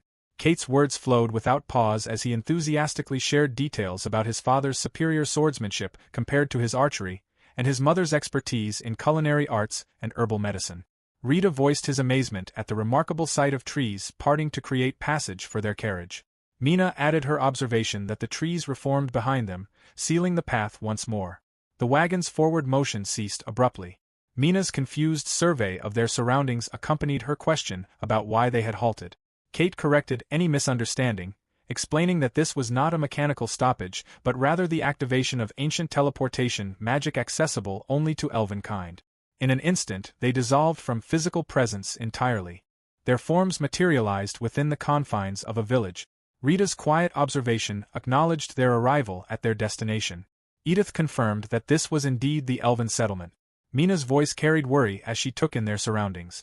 They found themselves positioned at the village entrance when Claus addressed Rita with an apologetic request for immediate treatment of the warriors. Rita's affirmation was immediate. This purpose had motivated his journey here. An elven voice noted Claus's safe return, but another quickly interjected with alarm upon recognizing the presence of a human accompanying him. Anger colored the demand for explanation directed at Claus as guards formed a circle around the group. The confrontational elf shouted his challenge about the authority by which a human had been permitted entry to their domain. Claus raised his voice to command attention, proclaiming Rita's healing capabilities and recounting how he had preserved Kate's life following a monster attack. The elf's incredulous response questioned the nature of a healer, asserting that human practitioners of the art were universally motivated by monetary gain. Mina's defense characterized Rita as different from this stereotype. Kate's enthusiastic support reinforced this, referring to Mina's father, though the relationship was fictional, as exceptional. The appearance of an elderly elf prompted an irritated inquiry about the source of the commotion. Recognition and deference accompanied the identification of the elder among the crowd. Edith stepped forward to advocate on Rita's behalf, offering her family's endorsement and pleading for his access to the wounded warriors. Rita's composed introduction identified himself as Rita Dixon, characterizing his status as merely an adventurer blessed with healing abilities comparable to high-grade potions. His stated desire was to commence treatment without delay. The elder's response reflected on the peculiar timing of a human healer's arrival at their village, his scrutinizing gaze betraying suspicion. Rita maintained eye contact despite his underlying nervousness. The elder's expression transformed unexpectedly into a smile as he mused that perhaps the moment had come for their people to embrace change. His decision granted permission, directing Rita to proceed with treating their warriors. The guard's shocked outcry questioned the elder's judgment, but the matter was settled. Upon entering the treatment area, Rita's surprise manifested in a quiet utterance as the scope of casualties became apparent. Wounded warriors occupied every available space. The elder's assessment acknowledged their fortune in avoiding fatalities, crediting this outcome to Hildegarda's efforts. Mina's curious repetition of the unfamiliar name prompted explanation. The elder elaborated that Hildegarda stood as their village's most formidable warrior, capable of extraordinary feats through magical prowess alone, independent of weaponry. The defensive battle had been conducted under her tactical command, but her protective role had resulted in direct exposure to the dragon's devastating breath attack. Her warrior's pride had led her to refuse both elixir and potion for herself, insisting these precious resources be allocated to others instead. Rita voiced his admiration for Hildegarda's character. The elder's grave assessment characterized her injuries as potentially fatal, a dire circumstance where even ameliorating her suffering would constitute a meaningful contribution should complete healing prove impossible. His statement trailed off unfinished before Rita pledged to exhaust every capability at his disposal. The elder indicated the curtained chamber housing Hildegarda and announced their entry to the occupant within. Rita and Mina advanced cautiously into the room where elven women turned their attention toward the newcomers. A young woman lay upon the bed, her form extensively wrapped in bandages. Rita's surprise was evident as he processed the unexpected sight, questioning how someone of such youth could be the village's most powerful warrior, his internal thoughts marveling at this revelation about Hildegarda. The bandaged figure's eyes slowly opened, her gaze settling upon the visitors. Hildegarda began to raise herself from her prone position, addressing the elder. The elder's immediate response urged her to remain recumbent. Hildegarda's question demanded explanation for a human's presence in their midst, her steady gaze conveying unwavering resolve despite her grievous condition. Hildegarda's question demanded explanation for the human presence in their midst. The elder's response identified himself as responsible for this decision, noting the visitor's possession of healing capabilities. Rita offered his formal introduction as Rita Dixon and stated his intention to provide treatment. His gradual approach toward her position prompted a vehement outburst from Hildegarda, commanding him to refrain from physical contact. Rita's gentle but firm action pressed her back against the bed's surface. A cry of pain escaped Hildegarda's lip. Within the privacy of his thoughts, Rita silently formed the words of his healing incantation. Hildegarda's protests intensified with curses directed at her inability to move freely, promising future retribution for this indignity. Her repeated demands for release were met with Rita's equally forceful countercommand warning that movement would compromise her wound's integrity. Hildegarda's angry accusations questioned the locations of his touch. Rita's practical explanation noted the impossibility of conducting healing without physical contact. Hildegarda's resistance persisted as she challenged the duration of this contact, punctuating her objection with an unexpected kick that connected with Rita's body. His exclamation betrayed the impact's pain. Hildegarda rose to standing position as the bandages gradually loosened and cascaded onto the bed beneath her. The attending women's voices rose in celebration at the sight of her wounds. Hildegarda's surprised examination of her own arms revealed the complete absence of burn scarring. She repeated Rita's name as a question before suddenly seizing his garments, describing in graphic detail how her flesh had been melting and bone had been exposed, demanding to know his true identity given his ability to remedy such catastrophic injury with apparent ease. Rita's urgent plea prioritized her need to conceal her exposed form. The depth of Hildegarda's embarrassment manifested in intense flushing as silence descended upon the chamber. Her forceful ejection of both the elder and Rita from the room accompanied her shouted command for all male presence to vacate immediately. Rita's wry observation acknowledged their expulsion, while the elder offered an amused apology. The elder's form of address shifted to the more respectful Rita Dano, as he expressed gratitude for the healing performed.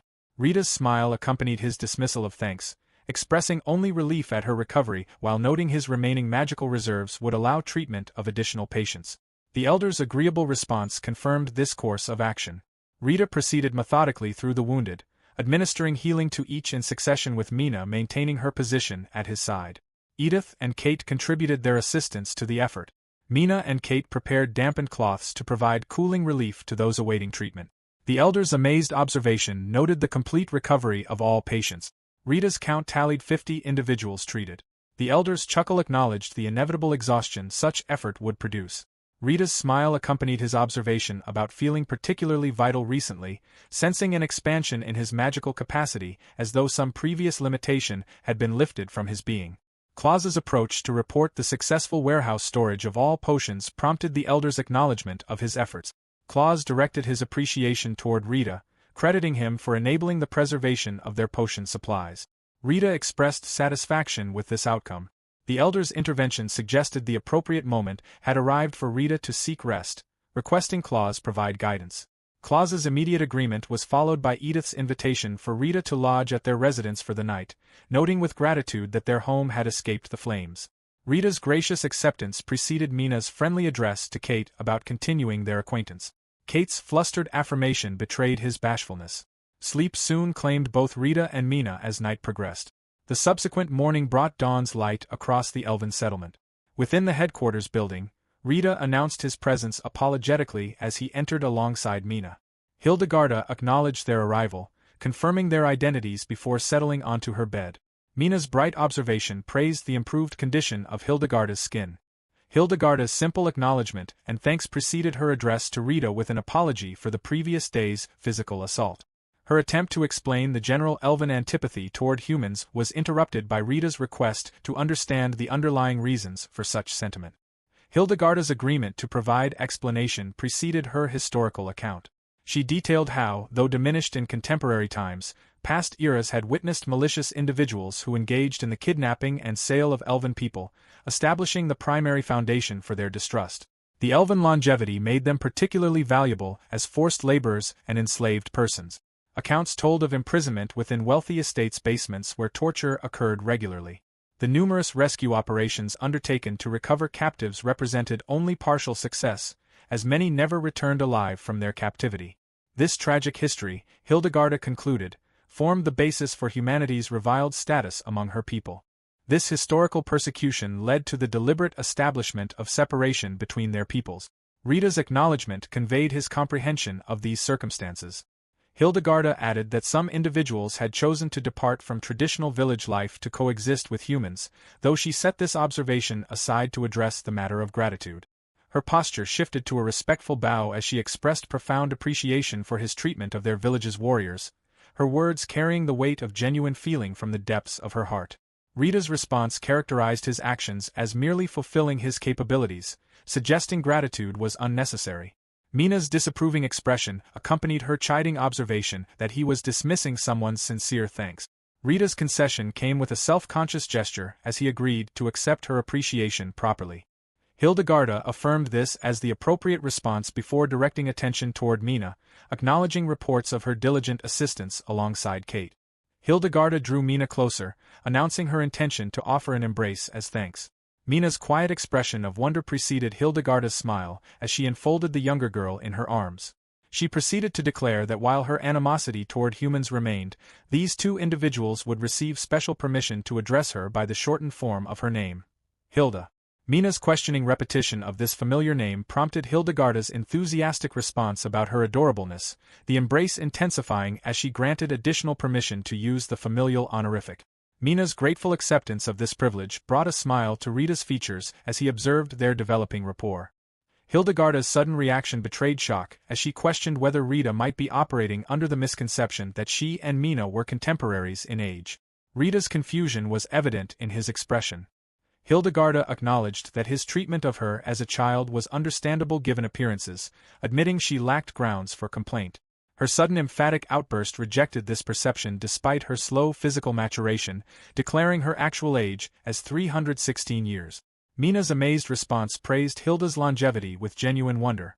Hilda's amused suggestion that greater respect was warranted came with the caveat that she remained relatively youthful by elven standards, the elder himself having accumulated a millennium of life. Her additional information about a neighboring village's elder, reachable after a month's journey, who had reached 2,000 years, left both Rita and Mina visibly astonished. Hildegarda's ear suddenly shifted in response to some distant stimulus. Mina's inquiry about this reaction coincided with Rita's curious observation about approaching movement. Hildegarda expressed hope against unwelcome news. Claus's abrupt entrance accompanied his apologetic announcement of the arrival. Hildegarda's immediate question identified the Black Dragon as the threat. Her swift commands to Claus initiated combat preparations, which he acknowledged. She addressed Rita and Mina with thanks for their time together, explaining her necessary departure for battle. Rita's worried protest emphasized that despite the healing she had received, the severity of her previous injuries should preclude her participation in combat. Hildegarda's playful physical contact accompanied her assertion that as the village's premier warrior, her absence from battle was inconceivable. Who else possessed the capability to defend their home? Rita's contemplative silence preceded his quiet declaration of intent to join the fighting force.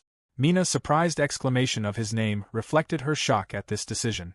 Rita outlined his capability to provide healing support during combat. Mina's immediate agreement accompanied her determination to participate alongside him.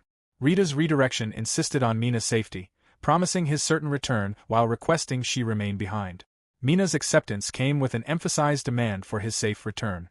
The assembled warriors maintained tense silence at the gathering point as Hildegarda's voice rose to address them. Her speech acknowledged their collective fear, which she shared, while challenging the notion of retreat by questioning who would protect their village and companions if they fled.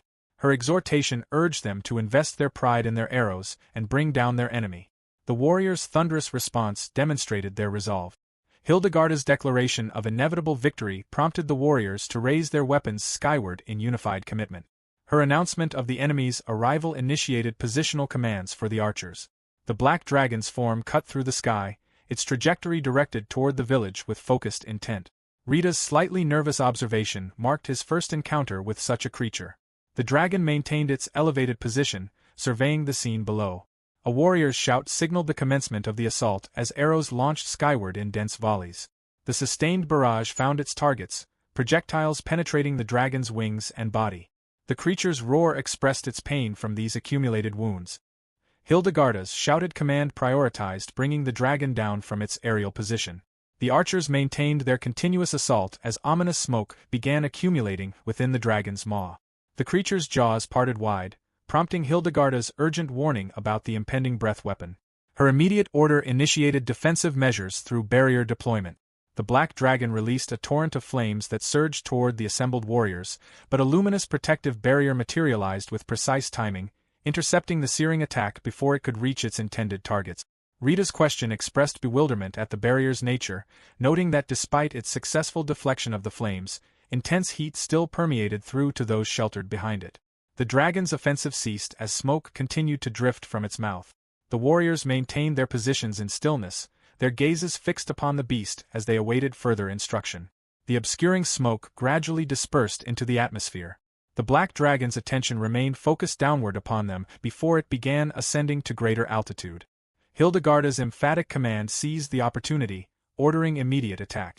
The archers responded with another concentrated barrage of projectiles. The dragon's movement arrested unexpectedly in mid-flight. Hildegarda's warning alerted everyone to the imminent deployment of another breath attack. The Black Dragon discharged a second blast of destructive fire. Their swift reactivation of the barrier provided renewed protection for the assembled group. Rita's question voiced frustration about the cyclical nature of this engagement.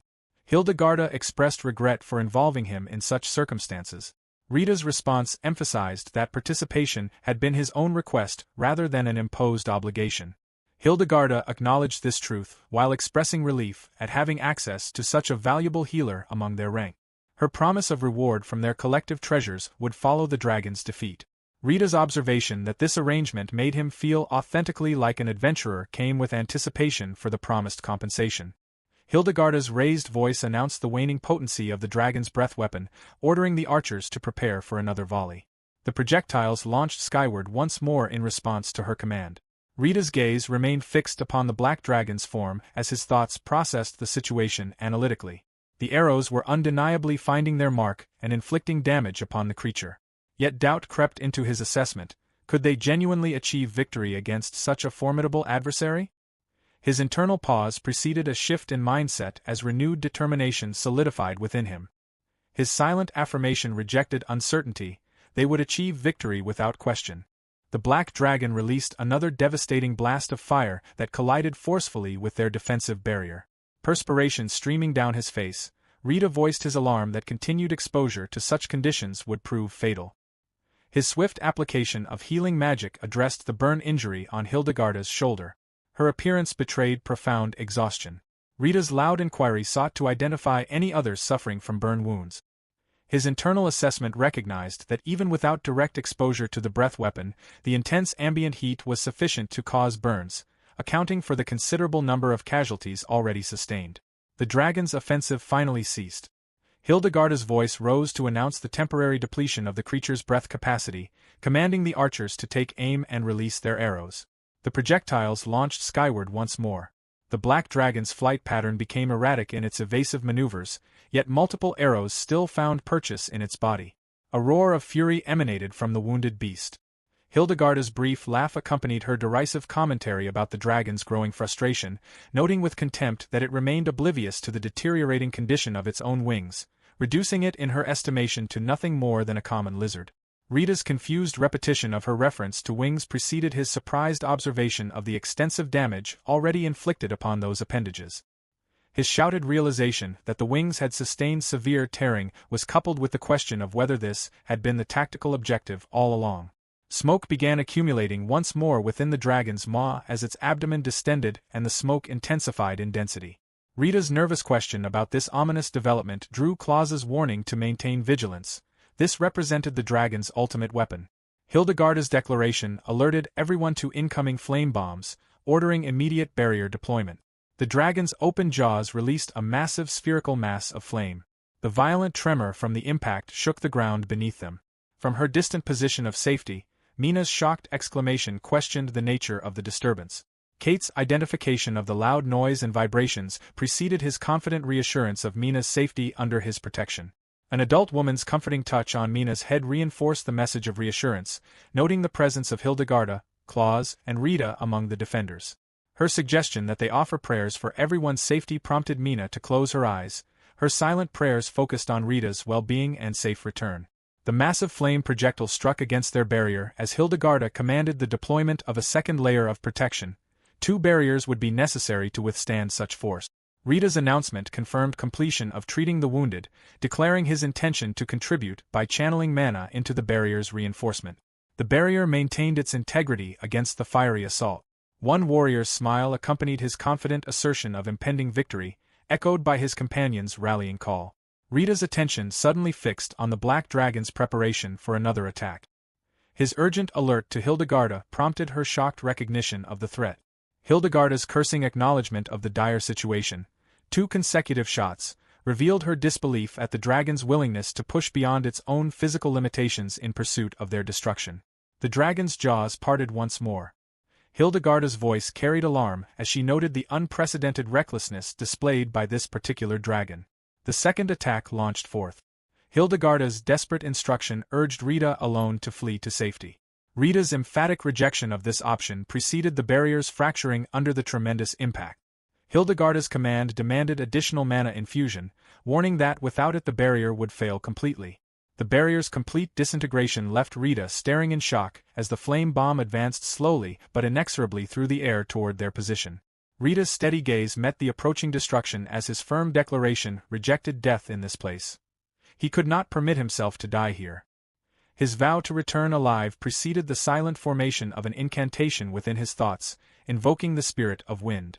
A powerful gust suddenly materialized around his form. The manifestation of a wind spirit appeared behind Rita's body, its luminous appendages passing directly into his physical form. The spirit's intervention dismantled a concealed seal, causing dense black smoke to emanate from within. The wind spirit's whispered encouragement urged Rita forward in his efforts. Black smoke continued streaming from Rita's form, intensifying in darkness and potency as the seal's opening progressed. Rita maintained his concentration, mentally forming the command for protection to manifest as a shield. A tremendous wind surge propelled forward, coalescing into a formidable barrier that intercepted the approaching flame bomb. Hildegarda's gasp betrayed her astonishment at this unexpected development. Rita's internal awareness registered a profound shift. The oppressive weight that had previously constrained his heart had vanished entirely, replaced by a sensation of lightness. His mana reserves were replenishing themselves, accompanied by an overwhelming sense of limitless capability. His mental voice rose in exhilaration. Rita's thoughts once again invoked the wind spirit, commanding it to manifest as an imperceptible blade in motion. His vocal roar denounced the dragon as a mere lizard while declaring his intention to bring it down. The wind blade launched toward the black dragon as his mental incantation ordered the tearing apart of its target. The magical projectile struck the black dragon's wings with devastating effect. The creature's anguished shriek accompanied the clean severing of one wing. Its aerial stability compromised, the dragon twisted helplessly before plummeting earthward. The impact of its crash reverberated with thunderous force across the battlefield. The dragon struggled to its feet, releasing a roar of unbridled fury. Its attempt to open its jaws for another attack prompted Claus's observation, delivered with evident satisfaction, that the creature's broken fangs prevented breath attacks while its severed wings eliminated flight capability, reducing it to nothing more than an oversized lizard. Hildegarda's commanding voice rallied everyone to seize this opportunity. Rita's mental formation of a binding spell preceded his shouted invocation of root magic.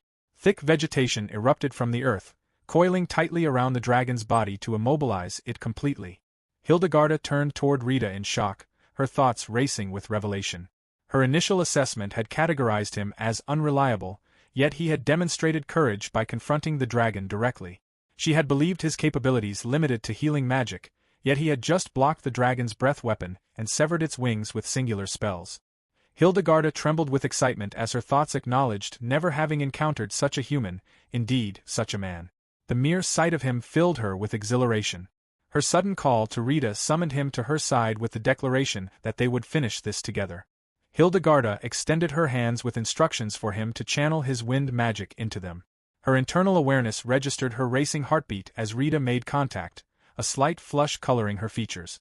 Rita's slightly nervous inquiry sought confirmation of his positioning as he grasped her hands, mana surging in the space between their joined palms. Hildegarda's demand urged greater power, everything he could muster. Rita's affirmative shout encouraged her to proceed. Wind magic accumulated at her arrow's tip, radiating luminous energy. Hildegarda's voice rose to ensure all could hear her proclamation. She declared their intention to defeat the black dragon that had brought harm to their village, naming herself, Hildegarda Edera, and Rita Dixon as the agents of its destruction. Her shout announced the technique's name as she released the projectile toward her target. The dragon's eyes widened as it registered the arrow's approach. The projectile struck its skull with an explosion of deafening magnitude. Wind burst outward in all directions. The restraining roots slackened as the massive beast collapsed earthward with a final resounding impact, all movement ceasing. Blood seeped from the wound in its skull.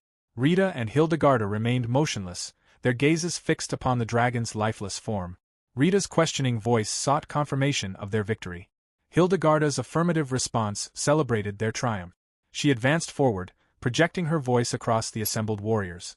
Her command demanded their victorious cries be unleashed with sufficient volume to echo throughout the forest and across the mountains, a declaration of their presence and survival for all to hear.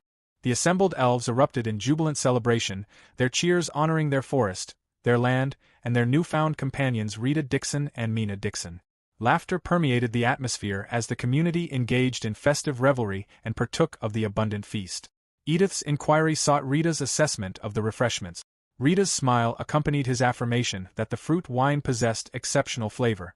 The woman's giggling observation noted his apparent fondness for wine. Rita's self-conscious gesture and chuckle masked his internal wonderment at her beauty. Mina's cheerful declaration praised both the juice and food as exceptionally delicious.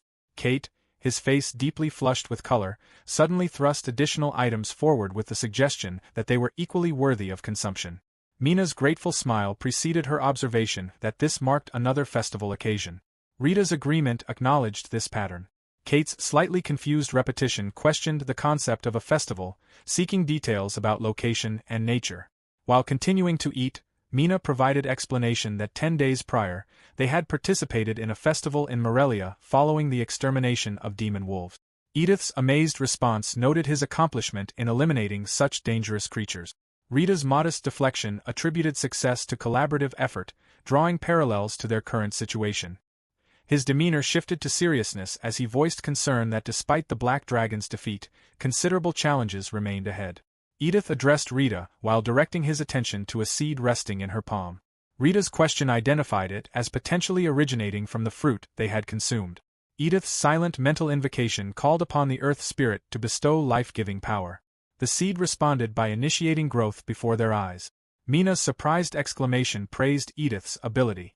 Edith's smile accompanied her explanation of elven proficiency in nurturing plant growth, though she noted that restoring the large trees to their normal state would require approximately 3 years, with other trees achieving full foliage by summer's arrival.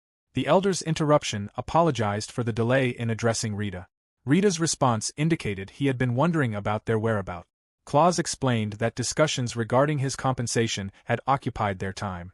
The elder's statement acknowledged that even allocating their entire village storage would constitute inadequate compensation, leading them to determine that Rita would receive 30% of the proceeds from selling the Black Dragon. Rita's shocked exclamation protested the excessive generosity. The elder's response emphasized the substantial work Rita had performed, suggesting they had even considered this amount potentially insufficient. Claus urged Rita's acceptance with consideration for Mina's future well-being.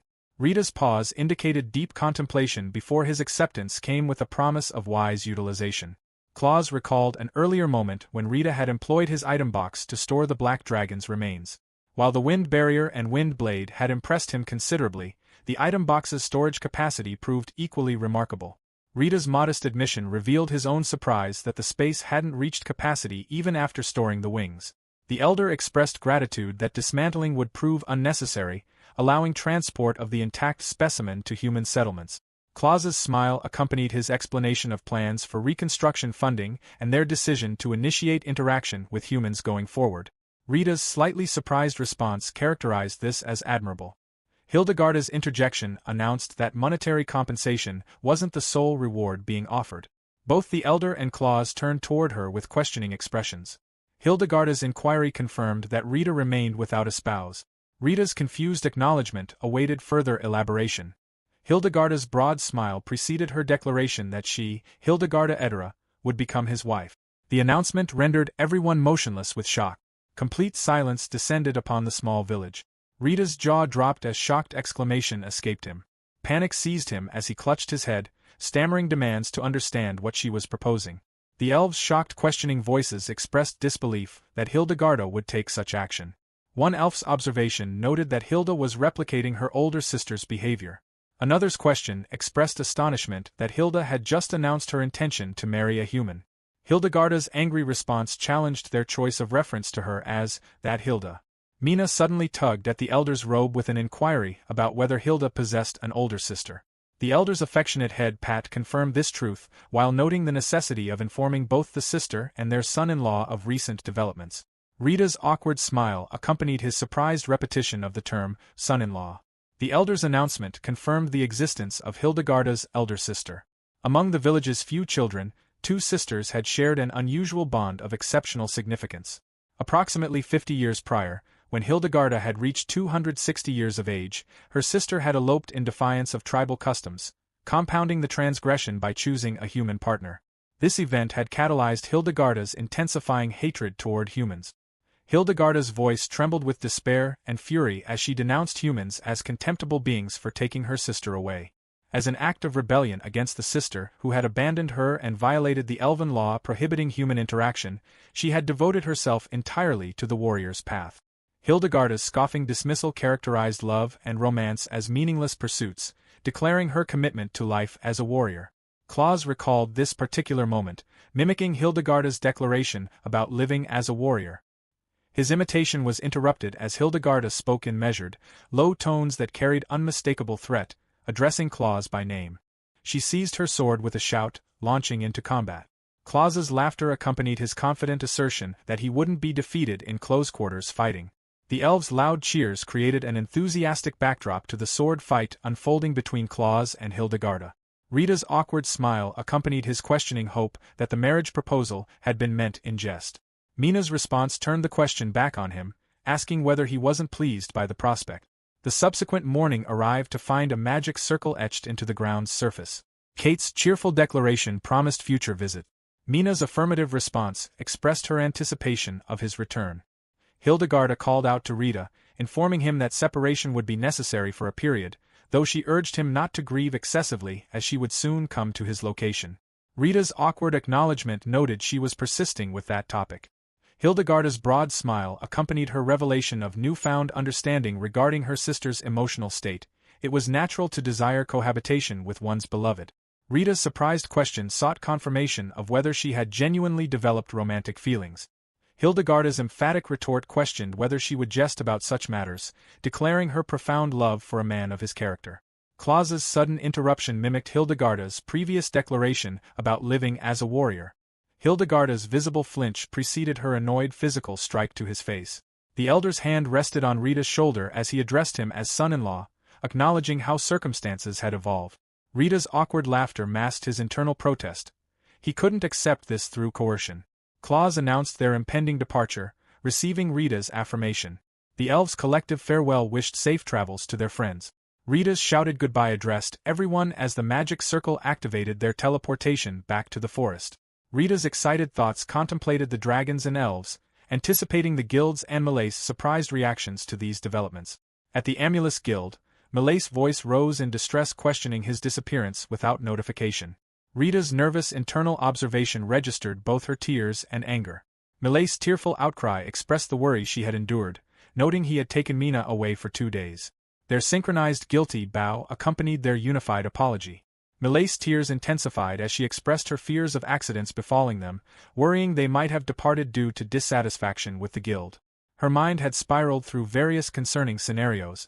Malace grasped Rita's hand while crying, expressing profound gratitude for their return. Claus suddenly removed his robe with an apology, explaining that Rita had left town to provide them assistance. Malace turned toward him with widened eyes, her surprised exclamation identifying his elven heritage. After hearing their complete account, Malace summarized the events while recording them. Following treatment of the elves in their village, he had defeated a black dragon. Rita's simple affirmation confirmed this sequence. Malace continued her summary, noting that due to substantial rebuilding costs, he desired the guild's assessment of the black dragon. Claus's nod confirmed this request. Realization struck Malace as she recalled Rita's possession of an item box, her immediate concern being whether he had transported the creature here. She dismissed this possibility with a shake of her head, reasoning that a dragon couldn't possibly fit within an item box's constraints. Her self-questioning wondered what had prompted such thoughts. Rita's self-conscious gesture accompanied his awkward laughter. Malace's nervous chuckle mirrored his discomfort. Claus's statement that he had indeed brought it, requesting her assessment services, prompted Malace's shocked reaction. Her urgent prohibition against removing it inside the facility emphasized that this remote guild lacked personnel capable of assessing such a specimen. Claus acknowledged this complication, with Rita questioning whether travel to the capital would be necessary. Malace's tearful plea requested patience while she summoned qualified assessors and transport specialists from the capital. Rita's grateful inquiry sought confirmation, receiving Malace's assurance. Claus's question about timeline received Malace's contemplative response that 2 weeks should prove sufficient. Claus's acknowledgement of this time frame preceded his announcement of returning to the village. His additional information revealed their village's decision to utilize this opportunity for establishing human interaction, requesting her future cooperation. Malace's hand grasped his as she confirmed her understanding. Claus's statement about informing higher authorities and expecting contact after 2 weeks concluded their business discussion. Outside the guild, Claus expressed his intention to purchase baked goods for Kate and Edith. Rita's laughter characterized him as an excellent father. Claus reciprocated this sentiment before bidding farewell, expressing gratitude for Rita's assistance and anticipating future meetings. Rita's likewise response preceded Claus's affectionate gesture toward Mina's hair, promising to bring Kate for future visits. Mina's cheerful acceptance was followed by their exchange of waves and parting. Rita's deep contemplation fixated on fatherhood, resolving to properly inquire about her feelings on the matter. Mina's giggle accompanied her curious question about his thoughts. Rita redirected to their need to apologize to Riggs and Mirren as well. Mina's acknowledgement agreed with this assessment. Their arrival at the inn prompted Mirren's loud greeting that startled them both. Darkness enveloped the night as a threatening voice echoed with the declaration that happiness wouldn't be permitted to exist in isolation. Mina turned toward the sound's origin.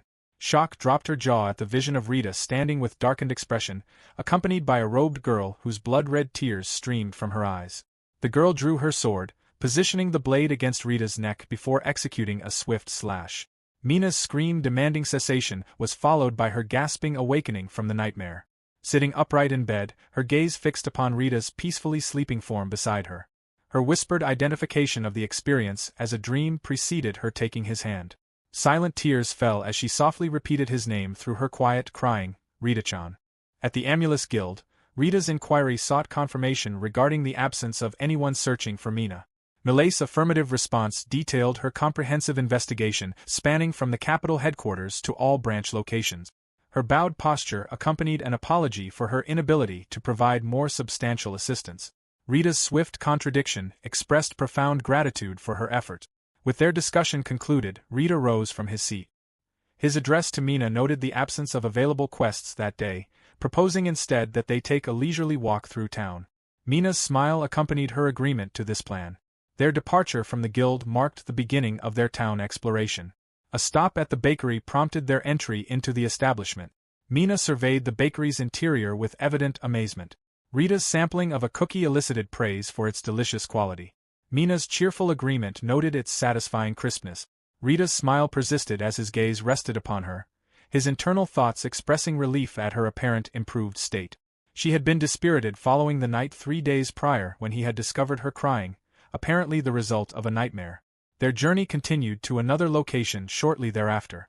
Mina's observation directed Rita's attention to the fish, praising their shiny, beautiful appearance. Rita's agreement acknowledged her assessment. His thoughts reinforced his determination not to leave this girl to face life alone. They needed to have a proper conversation. Rita suddenly addressed Mina, announcing his desire to discuss something important. Mina's questioning repetition sought clarification about this topic. Rita's acknowledgement of his unmarried status and lack of parenting experience preceded his proposal. If she found it agreeable, they could form a familial bond as father and daughter. Mina turned toward him, her question seeking confirmation that such an arrangement was truly acceptable. An interrupting voice declared this obviously impermissible. Rita's protective instinct positioned him as a shield before Mina as he turned toward the voice's source. The mysterious figure's address referenced him as an old man, her stare conveying a dark expression. Rita's narrowed eyes accompanied his demand for identification. The figure withdrew her hood, revealing herself as a mysterious girl beneath the concealing robe. Mina's widened eyes preceded her shocked exclamation, identifying the girl as her older sister. Rita's surprised repetition questioned this relationship to Mina's older sister. The girl's smile accompanied her greeting, noting the passage of time since their last encounter and her search for Mina. Her smirk expressed satisfaction at finding Mina in good condition. Mina's stare was accompanied by a questioning utterance of the familial term.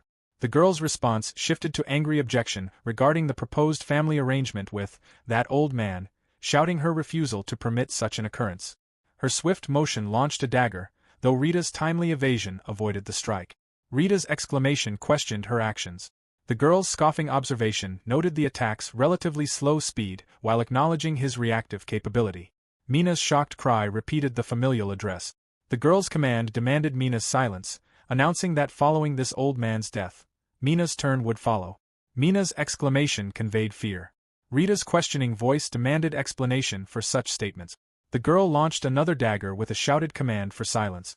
Rita's question sought confirmation of her relationship as Mina's older sister.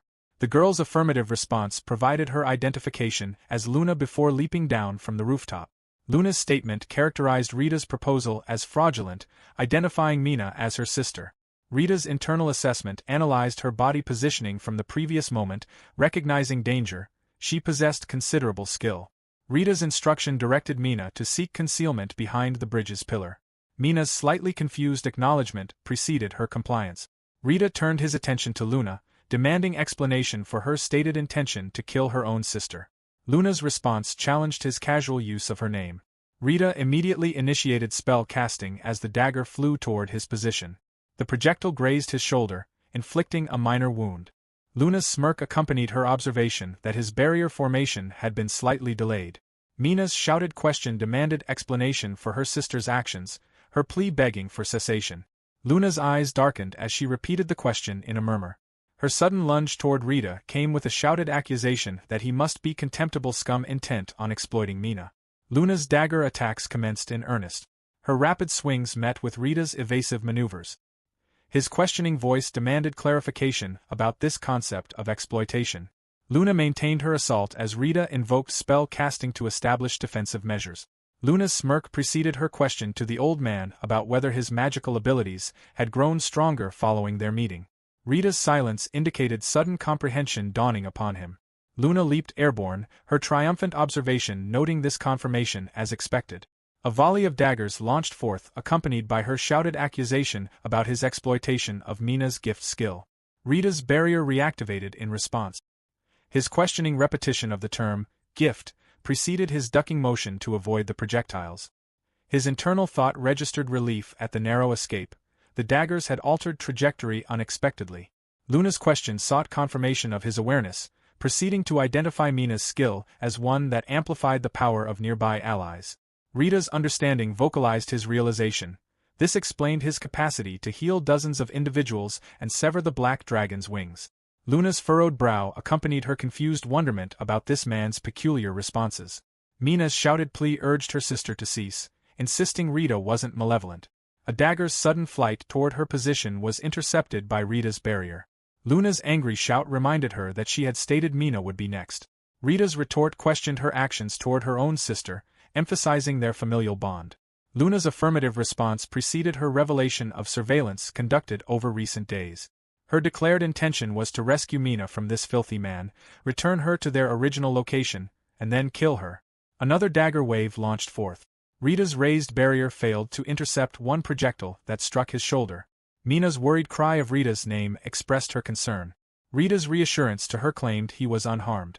Luna's smile accompanied her address to Mina, suggesting their joint return would surely result in forgiveness. Mina's head shake accompanied her refusal to go to that place, noting Luna's strange behavior.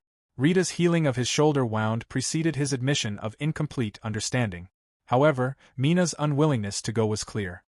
His observation following their initial encounter strongly suggested Luna intended to take Mina to a terrible location. The contradiction between stating she would take Mina somewhere and kill her created inconsistency in both words and actions. Luna's shouted command for silence preceded her lunge toward Rita, her anguished cry blaming his presence for everything. Her tightly gripped dagger continued the assault. Rita's call for conversation was interrupted by Mina's tearful plea not to harm her father. Rita's barrier activation coincided with Luna's sudden immobility. Rita's surprised observation registered this abrupt cessation.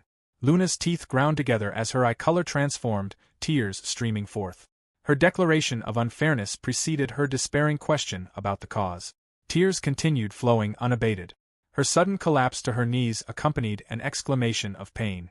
Rita's worried address called out to her. Luna immediately created distance with a leap, shouting prohibition against approach. Her robe-covered head failed to conceal her tear-filled eyes as she regarded them. Her aerial leap carried her to greater distance. Rita's observation focused on those eyes from the recent moment. Mina's run toward him accompanied her shouted address and concerned inquiry about his condition. Rita's affirmative response confirmed his well-being before redirecting the question to her status. Mina's confirmation of her own safety preceded her sudden address, emphasizing her genuine happiness at his expressed desire for familial connection. Rita's reciprocal declaration affirmed his desire for this family bond. Mina's trembling accompanied her acknowledgement that Luna also constituted family despite today's peculiar behavior and strange actions. Mina grasped his hand, her plea requesting he save her sister. His embrace accompanied reassurance that he would find a solution. Mina's acknowledgement accepted this promise. Later at their inn, while Mina slept, Rita occupied a corner position. His book reading was interrupted by his muttered determination to definitely find a solution. Mina's recollection transported her to the time before encountering Rita. Her existence had been shared with her sister within the confines of a certain underground organization. Their circumstances there had been exceptionally harsh. Apparently, she possessed a skill designated as gift that amplified the power of designated target. Chains had restrained her as the organization forced daily utilization of her skill upon numerous individuals. However, the ability's activation wasn't subject to voluntary control. The organization's interest in her waned rapidly upon discovering her inability to consciously trigger the skill. Her subsequent role devolved into serving merely as a hostage to ensure her sister's compliance. The organization had recognized her sister's extraordinary physical capabilities and cultivated her development as an assassin. Her assigned duties involved eliminating individuals who attempted escape from the organization and those who demonstrated hostility toward it. Despite her sister's power being more than sufficient to facilitate escape, she remained because of Mina's presence. Had she been alone, escape would have been achievable at will. But Mina's captivity prevented this. One day, Mina's attention had fixed upon keys lying on the floor during a moment when the guards had succumbed to intoxication and collapsed. She had unlocked her restraints and fled, believing this would enable her assassin sister to escape as well. Rita and Mina proceeded side by side through their current journey. His questioning voice sought confirmation about the location's suitability. Rita suddenly turned, addressing Luna directly and requesting she emerge from concealment. Luna materialized before them abruptly. Her question sought clarification about whether he intended to surrender Mina peacefully. Mina's worried voice addressed her as older sister. Rita's negation preceded his statement that his purpose today was to provide treatment. Luna's questioning expression accompanied her interpretation that he had come to meet his death. Her smirk and smug inquiry questioned whether he believed his barrier capable of withstanding her full offensive capability. Rita's response noted his intention to also apply some degree of seriousness today. His mental spell formation invoked the spirit of flames. Numerous fires suddenly manifested in the air. Luna's shocked exclamation betrayed her surprise. Her slightly nervous question demanded identification of this phenomenon. Her shouted acknowledgement of its impressive nature preceded her declaration that she merely needed to kill him before he could launch the attack. Luna's daggers flew toward Rita. His firm stare remained fixed upon Luna as he activated his item box. The projectiles approaching them vanished mid-flight. Luna's surprised exclamation registered this unexpected development. Rita's muttered observation predicted her displeasure with what followed. His mental incantation commanded the burning of enemies before his shouted request for her forbearance accompanied the fireball technique's invocation. The projectiles streamed toward Luna.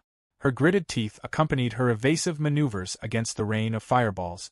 The continuous barrage pursued her as she maintained her dodging movements. Luna employed her daggers as defensive shields against the fire projectiles. Rita's item box reactivated. The fireballs maintained their pursuit as Luna created greater distance through retreat. Her internal resolution concluded that if ranged attacks proved ineffective, closing distance became necessary. Luna's sudden appearance positioned her behind them. Mina's shout addressed her sister. Rita's calm spell invocation created a wind shield. A magic circle manifested beneath Luna's position. Her furious exclamation recognized the lure into which she had fallen. Powerful wind erupted, launching Luna airborne as her pained cry echoed. Rita's satisfaction accompanied his declaration that capture was now possible. His mental binding spell preceded his shouted invocation of chain binding. The materializing chains wrapped around Luna's body. Rita caught Luna in his arms with a simple acknowledgement. Mina's relieved sigh accompanied her address to her sister. Luna's furious gaze accompanied her cursing demand for release. Her attention shifted to Mina with a question about her intentions despite having abandoned her. Mina's shouted contradiction insisted this was wrong.